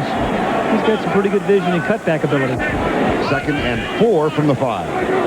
31-3. Baxter in motion. Quick setup. Into the end zone. Incomplete. Intended for Kyle Brady, the tight end. Yeah, this is where a guy who is 6'6" can be a tremendous advantage to a quarterback. Hey? You have to play in there strong. You really have to post up. It's like a basketball play. Big stretch, can't get the left, well, he gets the left hand on, just can't hang on. He was kind of slowing down, and I think Esiason thought he was going to keep moving. And again, that is that communication, that subtle communication between quarterback and receiver. They just don't have it yet, Brian. 3rd and 4 from the 5. Esiason, there he goes. They even fumbled, too. Andre Bruce, number 99. Another of those who has found redemption in a Raider uniform. They may have moved to Oakland, but no, I guess they're back to their Oakland days. Yeah, this looks like the Raiders vintage, of the 70s. Yeah, you mentioned Andre Bruce. He was the #1 pick, the entire #1 pick. He is number 99, who was putting some. He's in the top. This side is Pat Swilling, 56. 99's at the top on Malamala. Escapes him. He just held on the ball an awfully long time. But Andre Bruce, the #1 pick, the entire draft in 1988, people thought he was a bust. Absolute bust out of Auburn. And again, he has been a good pass rusher. Number 56, defense. Half the distance in the dead ball spot. Automatic first down. On Pat Swilling. Yep. Yeah. Mike White got the nice California tan going, doesn't he? Mm-hmm. Knows what kind of wine goes with halibut. He does. Look at him. He's a Northern California guy. Okay, which kind does? I'm not a wine connoisseur. You are. You tell me. Some sort of Chardonnay, I assume, right? But Mike knows. He knows those things. Mike does know those things? Yeah, he's a Northern California guy. Yeah, he's back home.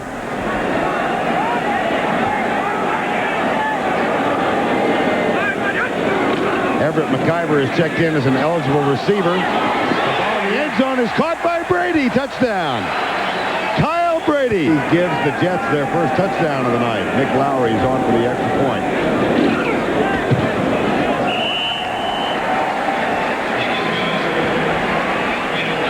Midtown Manhattan. Underneath those lights, the USS Intrepid, a retired aircraft carrier, now a Navy museum, one of the sites that you come to New York City.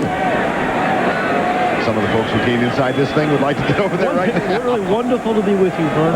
Travel log of experiences. I'm still trying to find the wine for the halibut. We're going to get you a lift. You're kind of a wine guy. You'd probably. Well, I'm just only kind of a wine guy. Don't give me that reputation. I'm fighting hard enough as it is. Time is out. That is the Empire State Building in Midtown Manhattan. 31-10. Oakland leading the Jets, and let's go back and take a look at Boomer Esiason on that touchdown pass. Yeah, and he really paid a price for this thing. He takes a pretty big shot from Folston, number 55. I mean, and even sometimes when you throw touchdown passes, it's still a long day and a frustrating day when your team still trails 31-10.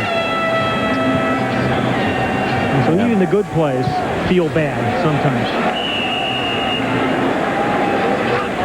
Glenn Foley, whose former coach Tom Coughlin won his first game in the NFL today. Congratulations to the Jacksonville Jaguars. Matter of fact, the only New York Jet win this year was over Jacksonville. On the line to Tim Brown. Vance Joseph in the area, victimized for 2 touchdown catches in the first half. And for Tim Brown, that's 8 catches now for 90 yards. You know, Tim Brown is the quintessential complete receiver because he'll block. I mean, he'll work the middle with toughness and aggressiveness. He has speed to go deep, as we've seen tonight. I mean, he does a little bit of everything for these Raiders as a wide receiver. And he has gone beyond 5,000 yards. Puts him in pretty good company with the Oakland Los Angeles Raiders. Harvey Williams gets the carry here. saw that quartet that Tim Brown joins. Well, we talked to a bunch of the Raiders about moving back to Oakland, and they really think, particularly for their defensive players, it has made a big difference. I mean, the crowd has really been in it like they didn't have in Los Angeles. And here's John Fox, the defensive coordinator, but for the defensive guys, they think it's been a big lift. Well, and Timmy Brown said yesterday that he's responding to the crowd at the Coliseum and doing things he's never done in a football uniform in the NFL before, like appealing to the crowd for more noise and such. Oh, Aaron Glenn had it. Whoa. Aaron Glenn hasn't been worked on too much tonight. I think that is only the second pass thrown his way. They threw the ball deep to his side once, and Richie Kotite said, Aaron Glenn can play this game. He is as good a corner as I have seen, and he had Eric Allen. Now, first look at the cushion. That, ladies and gentlemen, is respect for speed. And that's on Ismail. Ismail slips a little bit. That gives him an opportunity to make up the play. But they have not been testing Aaron Glenn. Instead, they've been working on Vance Joseph. 3rd and 8. 31-10. Oakland leads it. Hostetter right side, Tim Brown. Here goes Tim Brown. One man to beat. Can't beat him. Touchdown. And he's also good after the catch. 66 yards on the pass and run. And the new Raiders. I mean, we've seen the deep throws. We know with the Ismail, that one for, I don't know, 55 yards, I think. And this one was really a short throw. It was only about 15 yards, but he turned it into a 66-yard touchdown run after a catch. They can beat you so many ways. And Vance Joseph is just so happy that was not he on that one. 9 catches, 156 yards for Tim Brown now. And Cole Ford on for the extra point.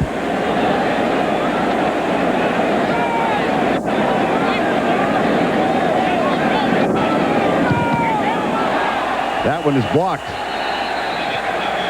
That is the only thing that's gone wrong tonight.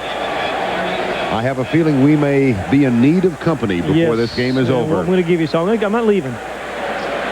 But watch, again, he breaks the tackle. He breaks the tackle of Marcus Turner, and then it's a foot race. And when you get in foot races with Raider receivers, you generally lose.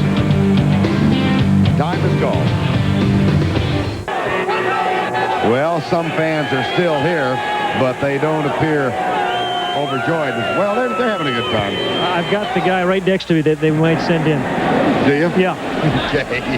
Surprise visitor. I told you we didn't want to be alone. Here's Dexter Carter. Flags are down. And Dexter Carter is down at the 35-yard line. We'll check the infraction now. Here is Gordon McCarter. And the line judge, Ben Montgomery. There is no foul. The block on the return team was perfectly legal from the side. I thought so. Well done. Well done. Well, there are moments when I realize that you and I are men of average height. This is why I get out of the game. Guys like Bubba Smith. We are Raider history back in the 70s. You played with them a couple of years. Played 2 years with them. And what I like about them now is that Heisman thing with Rocket and Tim Brown. That's not bad. You were also part of Jet history, too, playing that first Super Bowl with Super Bowl III. What are your memories of that one? Well, Pat, I didn't think you'd even bring that up. I'm sorry, Bubba. I'm sorry, please. Vern told me to. Treat him nicely, will you? We got killed. We got killed. And the offensive linemen are able to extend their hands, which makes it bad. Yeah. I mean, it was all set up to get more scoring. Might you demonstrate the head slap on Vern? I was going to volunteer you, and I'll bet you this. I'll bet you Bubba Smith knows what kind of wine goes with halibut. Yeah, he probably does. Now, this is on 7-10, 8 minutes to go in the third quarter of play. Wayne Crevette was the injured player who was assisted off. Charles Wilson in motion, the Esiason back. There's Ryan Yarbrough, number 87. His third catch of the season.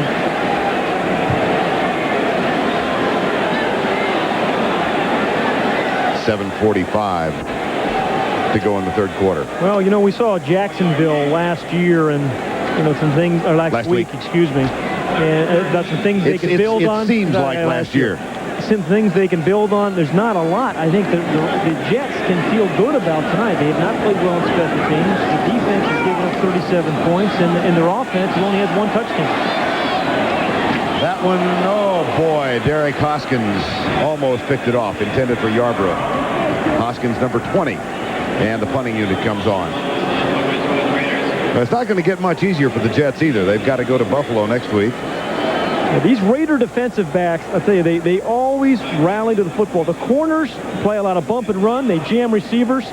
And the strong safety plays like a linebacker. And then the free safety, Derek Hoskins, just makes up ground like that. Tim Brown, who has had a memorable evening, is back to return the punt. Ryan Hansen. Fair catch call by Tim Brown. He grabs it at the 15-yard line. Time has been called. We're midway through the third quarter. Long, long night for the New York Jets. At the Meadowlands in East Rutherford. And Jeff Hostetler, who has thrown for 3 touchdowns tonight, is back in the cockpit. Hands it on to Harvey Williams. Wilbur Marshall, number 58, makes the tackle and appears to have arrived in an angry mood. Another good lead block by number 34, Derek Fenner. And there's Wayne Corbett. We just get word he has a bruised knee.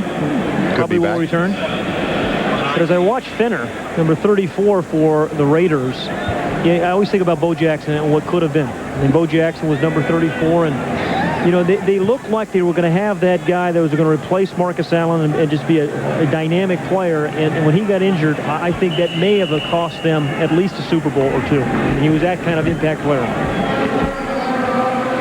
Time has been called now. Derek Fenner and his teammates will get a bit of 6:34 remaining third quarter. Oakland leading at 37-10. And they're looking now to second down and 7. Put behind Hostetler. We'll hand it off in the sweep to Fenner. He leads away, and that's good for a first down. Near the 28-yard line. Jim Fossil, the quarterback coach of the Raiders, and you know, everywhere he has gone, and he actually had Hostetler for a while in New York, the quarterback's completion percentage had gone up. I mean, did it with John Elway, went way up. John Elway had some of his best years statistically under Jim Fossil, and with Jeff Hostetler's completion percentage, 66% coming into tonight's ball game. That is his best by a long shot. And he said he's done it numerous times with different quarterbacks around the league. And 14 of 21 tonight. 3 touchdowns. First and 10.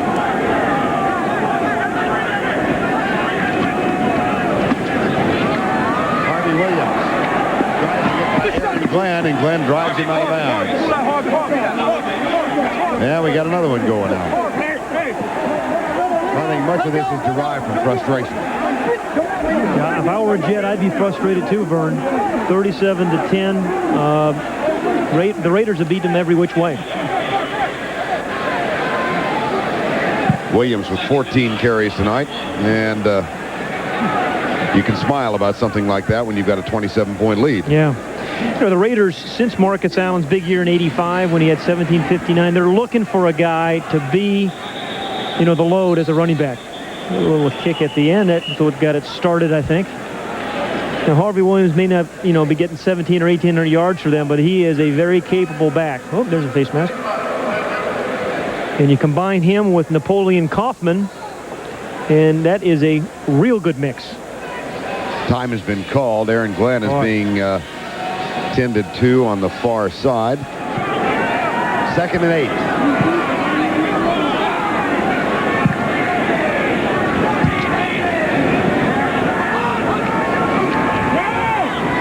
Williams does a good job of protecting the ball. He's down at the 35, 36-yard line.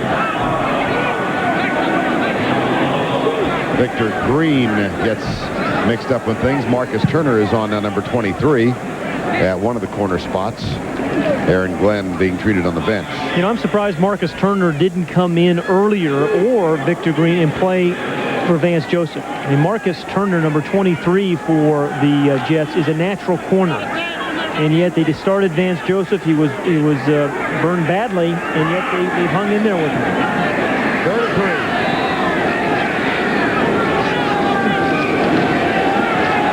Hostetler looking left all the way, and Vance Joseph steps in front of the pass that was thrown low and behind Darrell Hobbs. It'll be 4th down.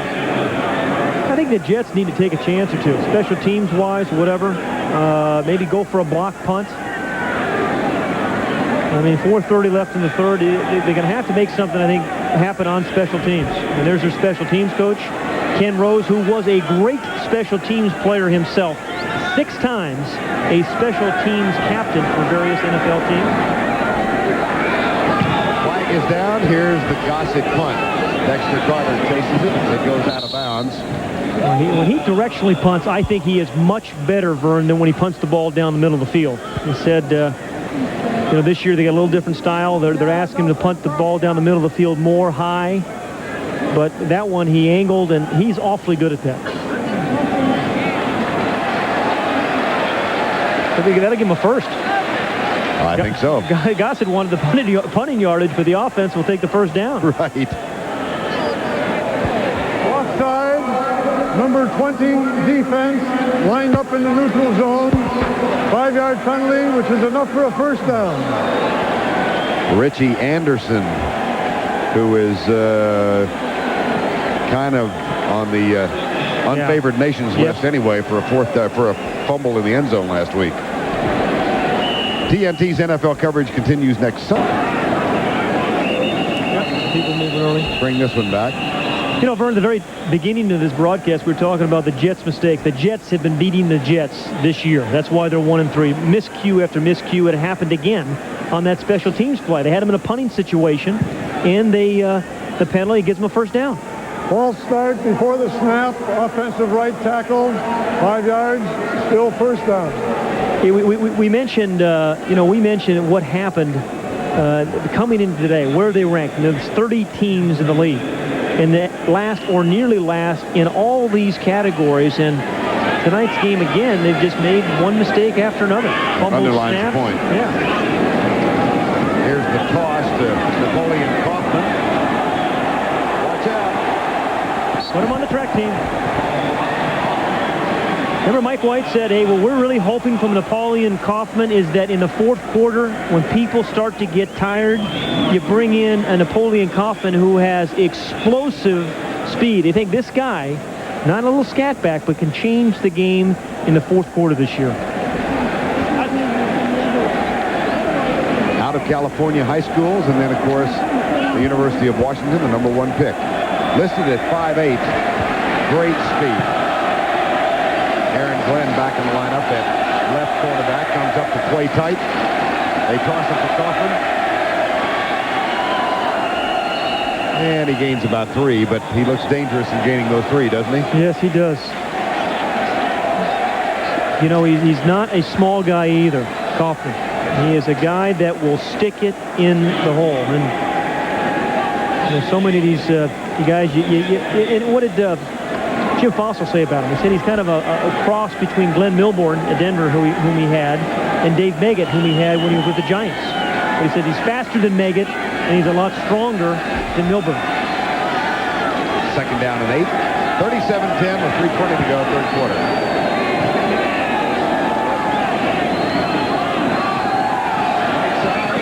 Incomplete for Jet. Aaron Glenn, pretty good coverage. And weren't you surprised when talking about Aaron Glenn or Richie Kotite was when he was talking about Aaron Glenn, saying he was the best corner he had ever seen, and he coached Eric Allen in Philadelphia. And compared him to Eric Allen. He said, I don't mean any disrespect to Eric Allen, but this kid's better. Eric Allen's going to be angry. Aaron Glenn, out of Texas A&M, #1 pick last year. Now, in years past, the last 3 years, they have forced the ball to Tim Brown on 3rd down. Jet and Brown to the right side. This time they hand off inside to Harvey Williams.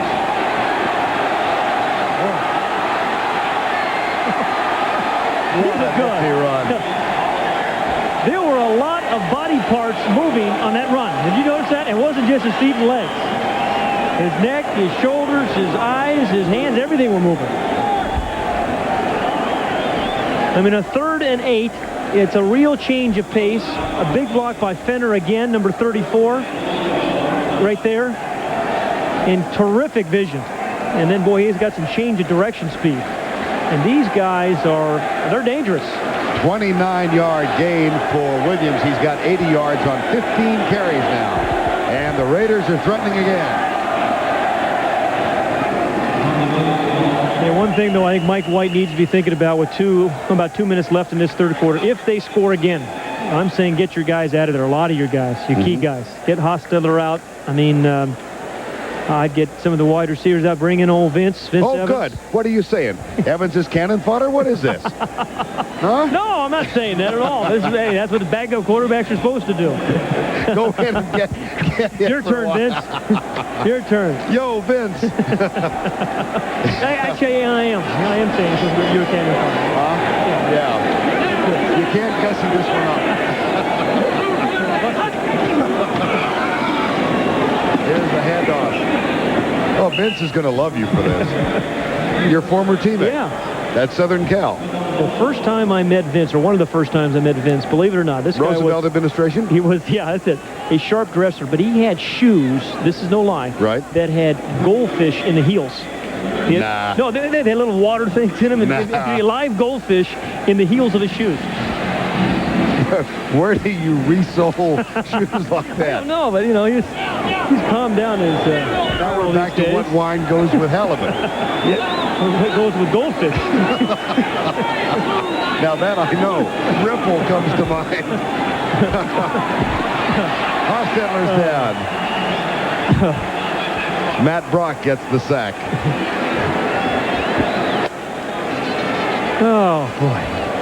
Well, when it's 37-10, your imagination gets stretched or broken. But you know, for the Jets, it's going to be another ugly Monday. Yep.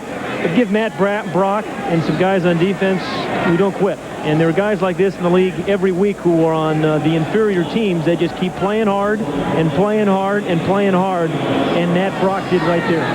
Go forward for the extra point. I mean, the field goal. It's up and good. And the score goes to 40-10.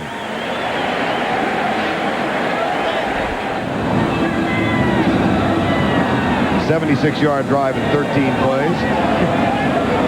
My kid say send money. This kid's saying send help. And Cole Ford to kick off. Dexter Carter and Ron Carpenter are the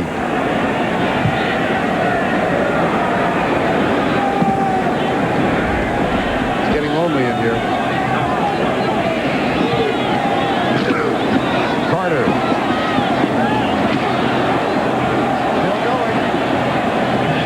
Out to the 35, 36-yard line.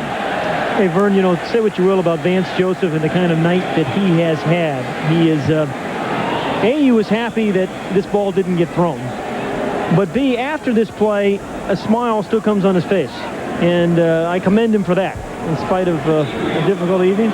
Saying, hey, I finally got you this time, Darryl. Been a tough one. First down and 10. Boomer Esiason still in the quarterback. Blitz coming. Flags are down. Pass incomplete. It was tipped. Boy, did I see a bunch of tip balls today. I mean, Steve Young had a bunch tipped. More and more prevalent. We saw some last week in Jacksonville. And I bet you I've seen 5 or 6 a game. That'll be a motion call against the Jets. Vince Evans loosening up the old limb. 16th year in the NFL. Only 36 starts in those 16 years. But offense, 2 men moving, both not resetting. Long touchdown pass to Darryl Hobbs a week ago. I think it was over 54 yards, I believe it was. He has always been a phenomenally strong and gifted player. In the league in parts of 3 decades now. Second and 10. Trebet in motion. Esiason, Andre Bruce. Boy. Jailbreak. It's unfair. It's been unfair for Vance Joseph, and it's been unfair right now for Boomer Esiason. We have a bunch of sacks tonight, 4 on Esiason this evening. And Andre Bruce, number 99, his second of the evening as he powers through Hasselrig, which is saying something when you're powering through Hasselrig. Boomer has no chance. And a cleanup by Anthony Smith. Time has been called. 40-10. End of 3. For the start of the 4th and final quarter, 40-10. The Oakland Raiders making their first visit here since they were the Los Angeles Raiders and made this visit in 1989. That was Art Shell's first game as the head coach. Technically, this is the first time the Oakland Raiders have played in this facility. Last time they were here as the Oakland Raiders were 79, and the game was at Shea Stadium. Here's Esiason. Dropped by Wilson at the 50-yard line. You know, Boomer Esiason's an easy target in this city, but he's had about 4 or 5 passes that should have been caught that were dropped. And that was another one. And that was a 3rd and forever, and they would have had a first down. Brian Hansen on the punt.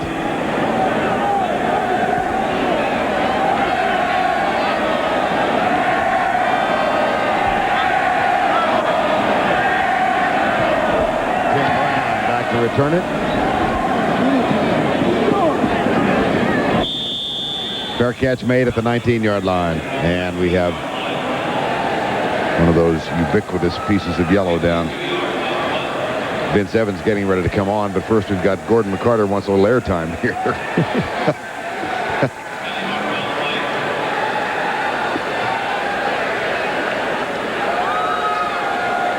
These are the games you like to fast forward through the rest of the game for your head coach and just get ready for the next one. You know, there's not a lot of positives that Richie Kotite has for his team after this one. And of course the Jets have yet to score in the 4th quarter of any game this season. So oh, thanks for all the hope. Ineligible downfield, number 84 kicking team. 5-yard penalty. Repeat 4th down. So they'll make the trek back and repunt. And you know, Vern, for Boomer Esiason, you know, a guy in his 12th year, you know, this was supposed to be a team when he came here 3 years ago that was on the rise. They are not. And to me, for a guy in his 12th year with maybe a few years left, I know it's his hometown, but if he wants the most out of his football career, this is not the place for him. Well, and he said to us yesterday, I'm not ready for a broadcasting booth because he'll be terrific at that when it happens.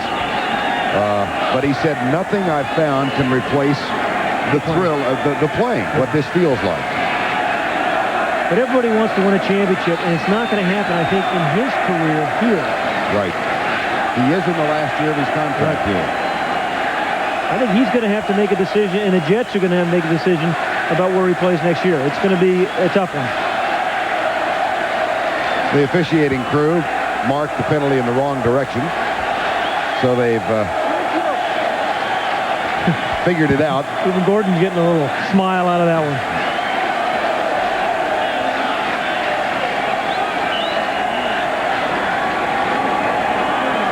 And we're back to punt again. Brian Hansen. Kim Brown has moved up to the 35. Fair catch at the 35-yard line.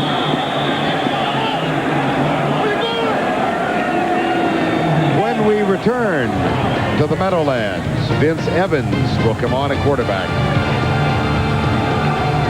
1968, the date of the famous Heidi game. With 1:05 remaining in a game between the Jets and the Raiders in Oakland, NBC left the game to air the children's movie Heidi on the East Coast. What the viewers missed was an amazing comeback as Oakland scored 2 touchdowns in the last 42 seconds of the game, and they beat the New York Jets 43-32. However, the Jets came back and defeated Oakland that same year in the championship game and went on to take on Baltimore, won the Super Bowl, Super Bowl III. Might not be a bad programming idea. Yeah. Let's get to, what is it? Police Academy 3. Get that thing stoked up, guys. Warm up the reels. We got 14:38 to go in this one. Vince Evans is the new quarterback.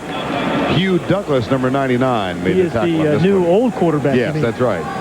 You know, as nice as it is to see Vince come in and play, you think, though, maybe Billy Joe Holbert. I know he's the third-team quarterback, and you have to order him 1, 2, and 3. The young guy, they'd want to give some experience. They think Holbert might be the guy of the future, but it's Vince is in the game, and he played well last week. A long touchdown pass to Darryl Hobbs, and even though he's 40 years old, and Vince says he can still play, and he has got a live arm. Eric Ball comes in at fullback. He's the short back in front of Kaufman. 40-10. Kaufman out to the 42-yard line. That'll bring up 3rd down and 5.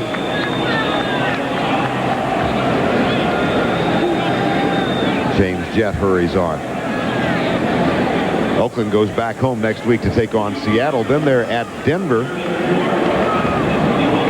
Mike White said he is having more fun in his first year as an NFL head coach. He coached 2 different spots as a head coach in the collegiate ranks at California and at Illinois. Well, you know, he coached 37 years before he finally got his head coaching job in the NFL as a head coach. He deserved it a lot sooner. Eric Ball. And that'll be 4th down. We're just finishing the thought up on Mike White. You know, this is basically the same Raider team a year ago that many people, myself included, picked to go and win the Super Bowl, and they were underperformers a year ago. He has got these guys playing at a very high level. And, you know, injuries play such a large part. Who knows what will happen with the injuries? If they play like this and have guys healthy, they're as good as anybody. On 4th down, here's Jeff Gossett. That's a dandy punt. Dexter Carter at the 10. Carter gets it back to the 20-yard line. Carl Kidd, number 46, downfield to make the tackle. Time has been called. 12:32 remaining in this one. 4-1 on the season. They have a 30-point lead with 12.5 remaining in this one. And we hear a lot about the successful teams over the last 2.5 decades. The 49ers, the Cowboys with their division titles. The Jets, of course, won that Super Bowl III, one of the most historic Super Bowl victories ever. But look down at the bottom. No division titles since then. That's one reason why Jet fans are referred to as long-suffering. Esiason gets rid of it, but then the ball is it complete? Dropped. Charles Wilson, the intended receiver. Well, we got an old Jet from the 1968 Super Bowl team. John Dockery working the game here for CBS Radio. He was a guy that, remember, he said, I missed the Heidi game with an injury. Right, and was reminding us that in Super Bowl III, he played both offense and defense. The 4th leading receiver on the team that year. And a 5th defensive back. Here's Esiason. And LaFleur. And we told him before the game tonight that if this thing went south, he was going to get on camera. So a little FaceTime for the doc.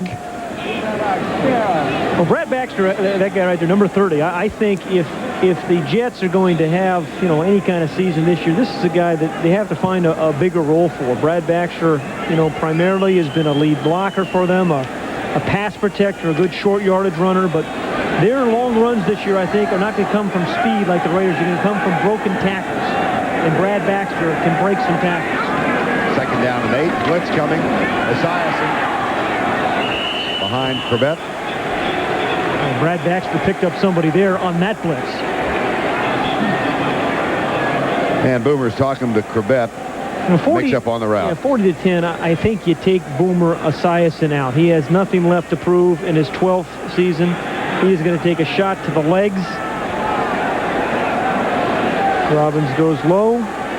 And, you know, I'd bring somebody else in. I really would. Bubby Brister's their backup. 3rd and 8. And there's something about a quarterback wanting to finish what you start, but now you're going to 30. He goes deep right side. This one is caught and then dropped and picked up. And here comes Mike Jones of the Oakland Raiders. Still running. Touchdown. Incredible.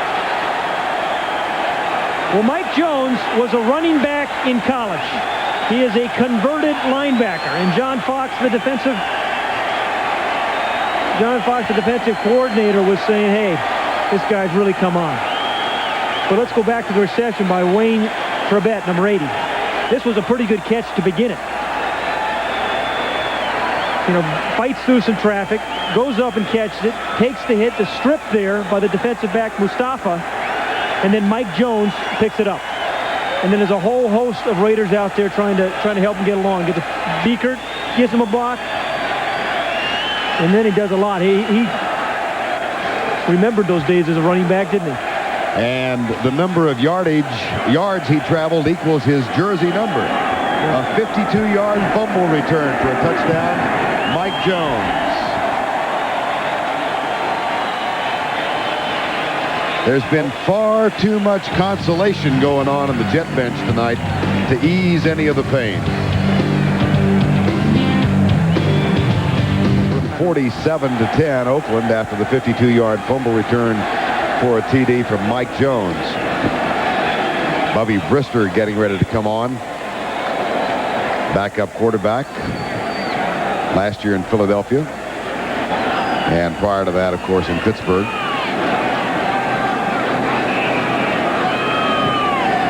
Ron Carpenter, Dexter Carter a deep. Cole Ford's kick taken by Dexter Carter.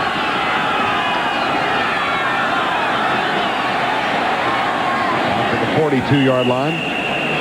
Tackle is made by Bruce Pickens, number 39. Well, 3 turnovers tonight for Richie Kotite and the New York Jets. NFL leaders in takeaways. Yeah. Raiders 15 scored 2 touchdowns on turnovers last week, 1 tonight, and then the giveaways. Jets 17. The Steelers lead the pack at 18. Steelers only had 1 today. But the Jets defense has now scored 3 touchdowns this season thus far. 1 tonight, 2 last week. Boomer Esiason for the night, 15 of 30, 171. Sacked 4 times, 1 fumble. Brad Baxter gets the handoff, and he gets it out to the 47-yard line near that logo in the middle of the field. You know, I've been coming here. The first year, I think, was 76. And see the logo in the New Jersey map? Here's tonight's trivia question. This is fourth quarter material. Trivia question. What do the 4 stars stand for in the map of New Jersey? Huh? San Luis Obispo. That was the answer last week. No, that was Cal Poly Pomona. Oh, that's right. I'll give you a little time to think about this.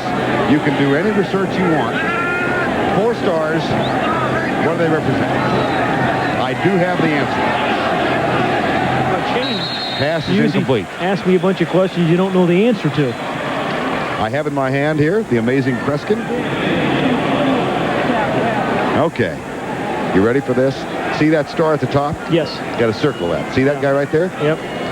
That is the Meadowlands Complex in East Rutherford, New Jersey. Right there. That one right there. Okay. Yeah. Number 2, right here. Yep. Number 2? Yeah, what's that one? That is the Monmouth Park Racetrack. Ooh, you know that? I was guessing that was a 3rd star. We're going to save the 3rd and 4th for the next play. There you go. Oh, you're useful. 2 down, 2 to go. Can I borrow you for my Christmas party? As long as I'm on your gift list. 3rd down into the flat. Morrell. Out of bounds at the 47-yard line. Well, okay, I'm on the edge of my seat. Okay, here we go. You ready? Now, this is number 3. Yep. Right. We got bodies in the way. There. Oh, no. Come on, fellas. There we go. Number 3, right there. That's the aquarium. Okay. All right. That's one of my favorite spots. Aquarium in Camden. Boy, a bunch of guys squishing some fish there. Yeah. Look at that. They got goldfish in their shoes. Number 4, right there. Huh? Okay. Number 4. That's the convention hall in Atlantic City. Now, tell me now why they're starred. I have the answer to that, too. Hey, I am a full-service bank. Nice punt. Nice bounce. Down at the 2. And we have a flag down there near the aquarium.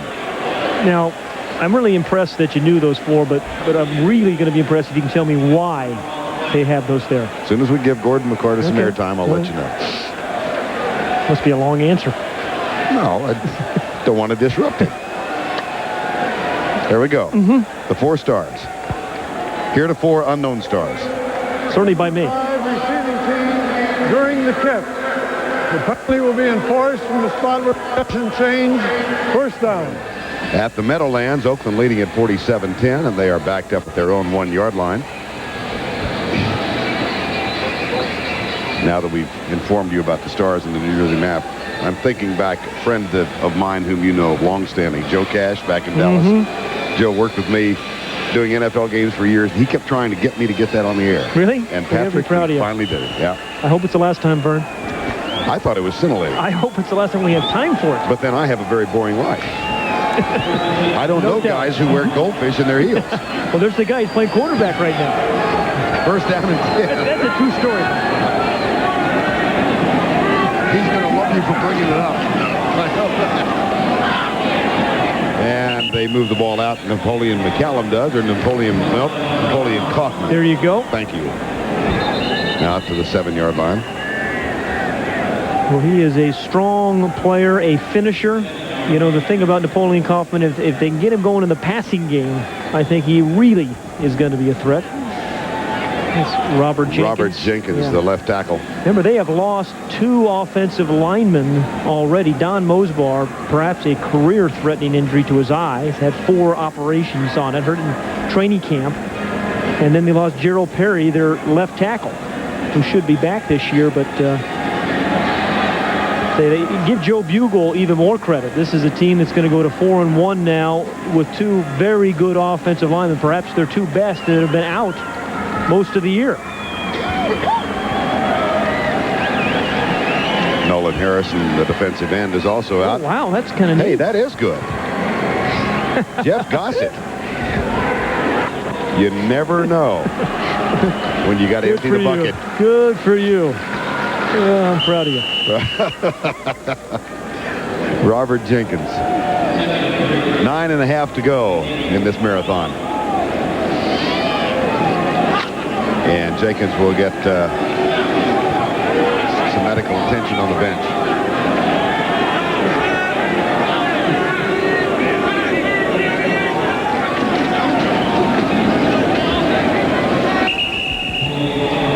Kaufman moves it out to the 10-yard line. Hey, I think congratulations are in order to our erstwhile audio man, Victoria up here. He and his beautiful wife celebrated the birth of Rachel Marissa Victoria this past week. He just handed me It's a Girl candy cane.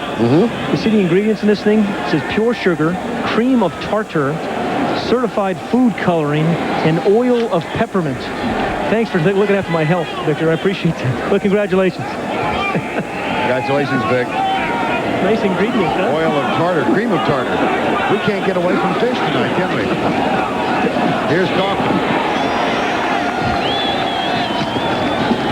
Out to the 16-yard line. I think I'm more concerned that you were looking at that than anything else. And Napoleon Kaufman, a little slow getting up. Oh, he's a dandy back. Well, again, he's their alternate back, not that third down back, and he can dart, and he's got great vision. I mean, he sees things, and then he has some strength to finish off the run. Makes a couple of good cuts, but it ended with power. Harvey Williams comes on. Kaufman limping a little bit as he comes to the bench. And here's Harvey Williams out near the 28-yard line. Ron Carpenter, number 26, makes the tackle. Harvey Williams nearing a 100-yard night.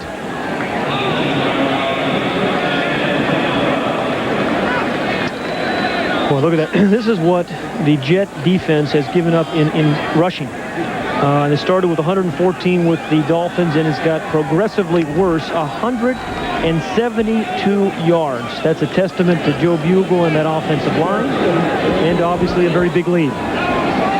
First down and 10, backs in the eye. Kaufman. Oh, what a run. What a nifty move. Man. And what did Mike White say? In the fourth quarter, which it is now, he's going to look even more explosive and faster because guys are tired. And again, this is an explosive mode. He has got suddenness about him. A 28-yard run that was designed to go off left tackle. Just kind of scoots, darts, ducks under some people, bounces off Kevin Gogan, and then steps out of bounds very casually and calmly. And for Kaufman now, 86 yards on 6 carries.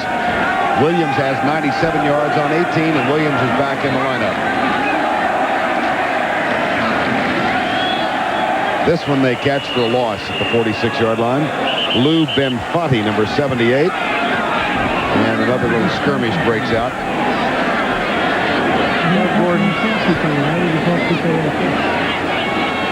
Kevin Gogan's a big guy to be arguing with.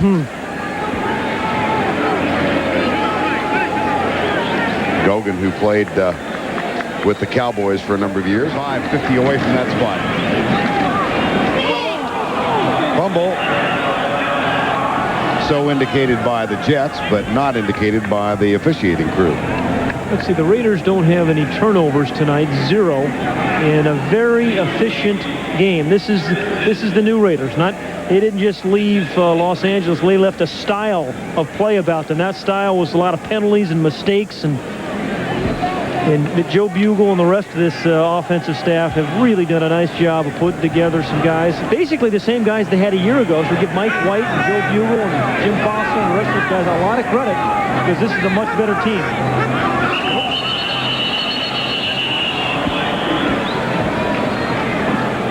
Looked like the Raiders may have moved. Well, Steve Wisniewski was talking about Joe Bugle to us this week and said, you know, False start before the snap. 88 offense, 5 yards, still third down. And Wisniewski was saying about Bugle, you know, he didn't come from the old school. He come from the original school, way back. I mean, this guy, he says he's not interested in the money or anything. All he cares about is his guys, his offensive linemen. If you do things right, he's not afraid to come up and give you a big hug. I mean, he loves the game. And loves the guys he coaches. Yeah. Third down. Here comes Eric Ball on the sweep to the left. Gogan is there to help provide a little bit of an escort. And then gets into a shouting match with Matt Brock. Rich Stevens, the tackle right there, was getting in a shouting match. And as you mentioned with Brock, and Brock was saying, hey, I knocked you down. And Rich Stevens just kind of pointed to the scoreboard, which is always the best answer. Fourth down. Dexter Carter back. There you go, if you want to beat him. Easy win here, easy win.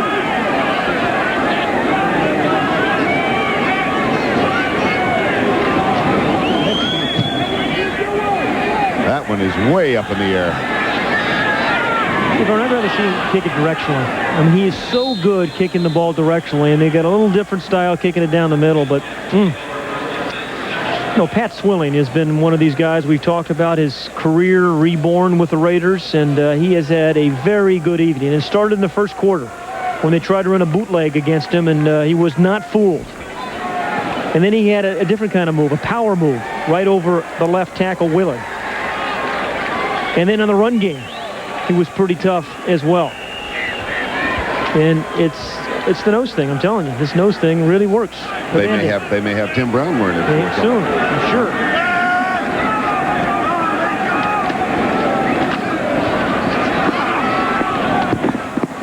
Here comes Adrian Morrell around the right side, out of bounds at the 26-yard line. Jets, as we said, it doesn't get much easier. They've got to go to Buffalo next week. Then they're at Carolina. Miami comes in here for a home game in 3 weeks. Then they travel to Indianapolis. Just not a very good team. No. And the Raiders are. And then we saw Dallas against Minnesota. They were up, but between Dallas and Oakland, these are the two best teams we have seen this year. Right. Bobby Brister, the quarterback. The handoff goes to Morrell. And he cuts back to his right. That's Adrian Morrell's 14th carry for 89 yards. You know, the Raiders were the last AFC team to win a Super Bowl in 1983, and Jim Plunkett was the quarterback of that Raider team, and now an announcer for Raider broadcast. There he is. We've got to put the headsets on there, though, Jim. Jim, you're on the air. Yeah. Jim. Jim. There he goes. Now he knows he's on. There he goes. But boy, was he a player. And we're talking about a guy getting his career resurrected by the Raiders. Yes. Remember? I mean, he was beaten up so badly with the Patriots. His career was virtually over. The Raiders pick him up, and then one season he didn't play one down for the Raiders. They put him on the bench and let him kind of recover. The next year, he led him to his first of 2 Super Bowls. So he had a terrific career both at Stanford and certainly with the Raiders.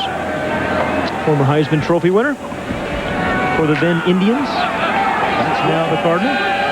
See? Yeah, you got a full bucket. Hey, babe. Just in case you needed it. I'm worried about Jim not having that headset on. Yeah.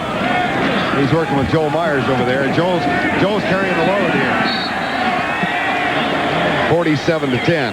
Now, Joel doesn't know what those stars represent. I'm glad I do now.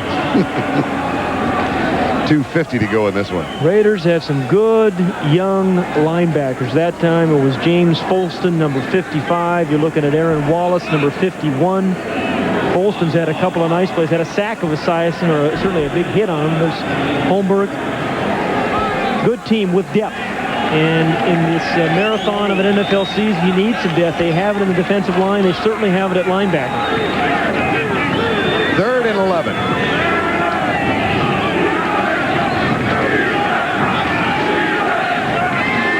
Mister almost picked off by Holmberg. It'll be 4th down.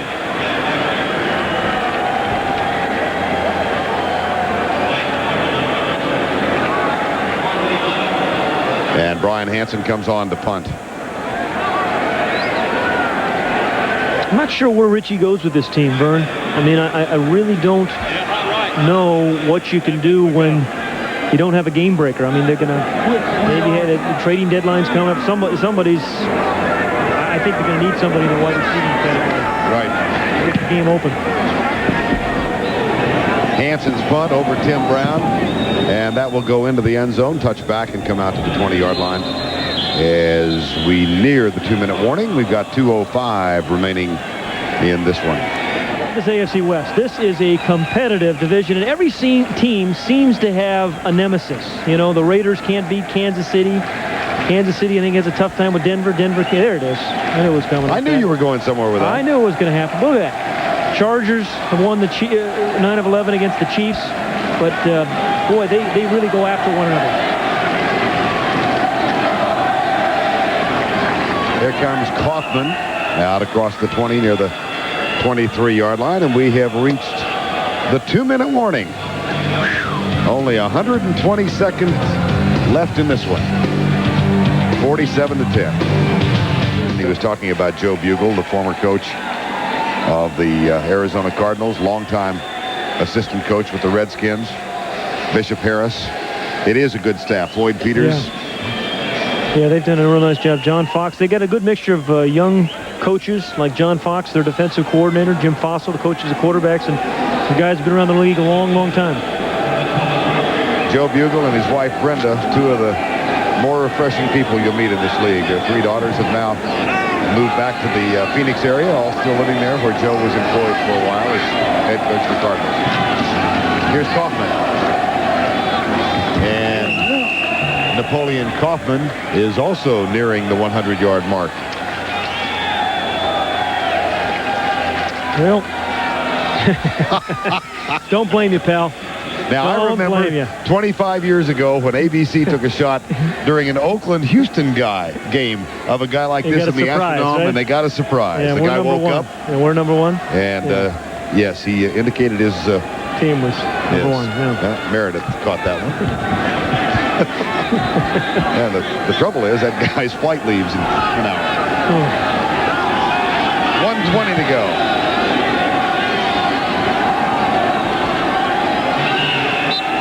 .216 yards rushing tonight for the Oakland Raiders. Well, I'll tell you, AFC, watch out for these Raiders.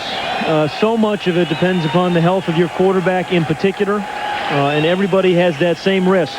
But this is a team that can go all the way. Executive producer of Turner Sports, Mike Pearl. The NFL on TNT is produced by Peter Lasser and directed by Lonnie Dale. Pro Football Tonight produced by Tim Kiley, and the coordinating director is Larry Cam. Our host producer, Ken Noland. Replay producer, Jeff Benke. Technical director, Dennis Stone. The associate directors, Gary Nicholas and Joe Vincius. The senior unit managers, Stephanie Bradley. The graphics, Ted Ballard and C.J. Batita. The spotter, Nancy Lundquist. And the stats, David Yagi. Shannon Mizell, world's greatest stage. You got it.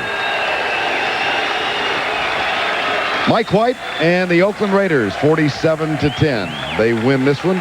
That makes that 5.5-hour trip back west much more palatable. He's going to enjoy that Chardonnay. No, he's going to have some Pinot Grigio. Tim Brown, the player of the game, 9 receptions, 156 yards. He is our Cadillac player of the game with an average of 17.3, 2 touchdowns, and a couple of punt returns that were also significant. 47-10. Maybe a little Sauvignon Blanc.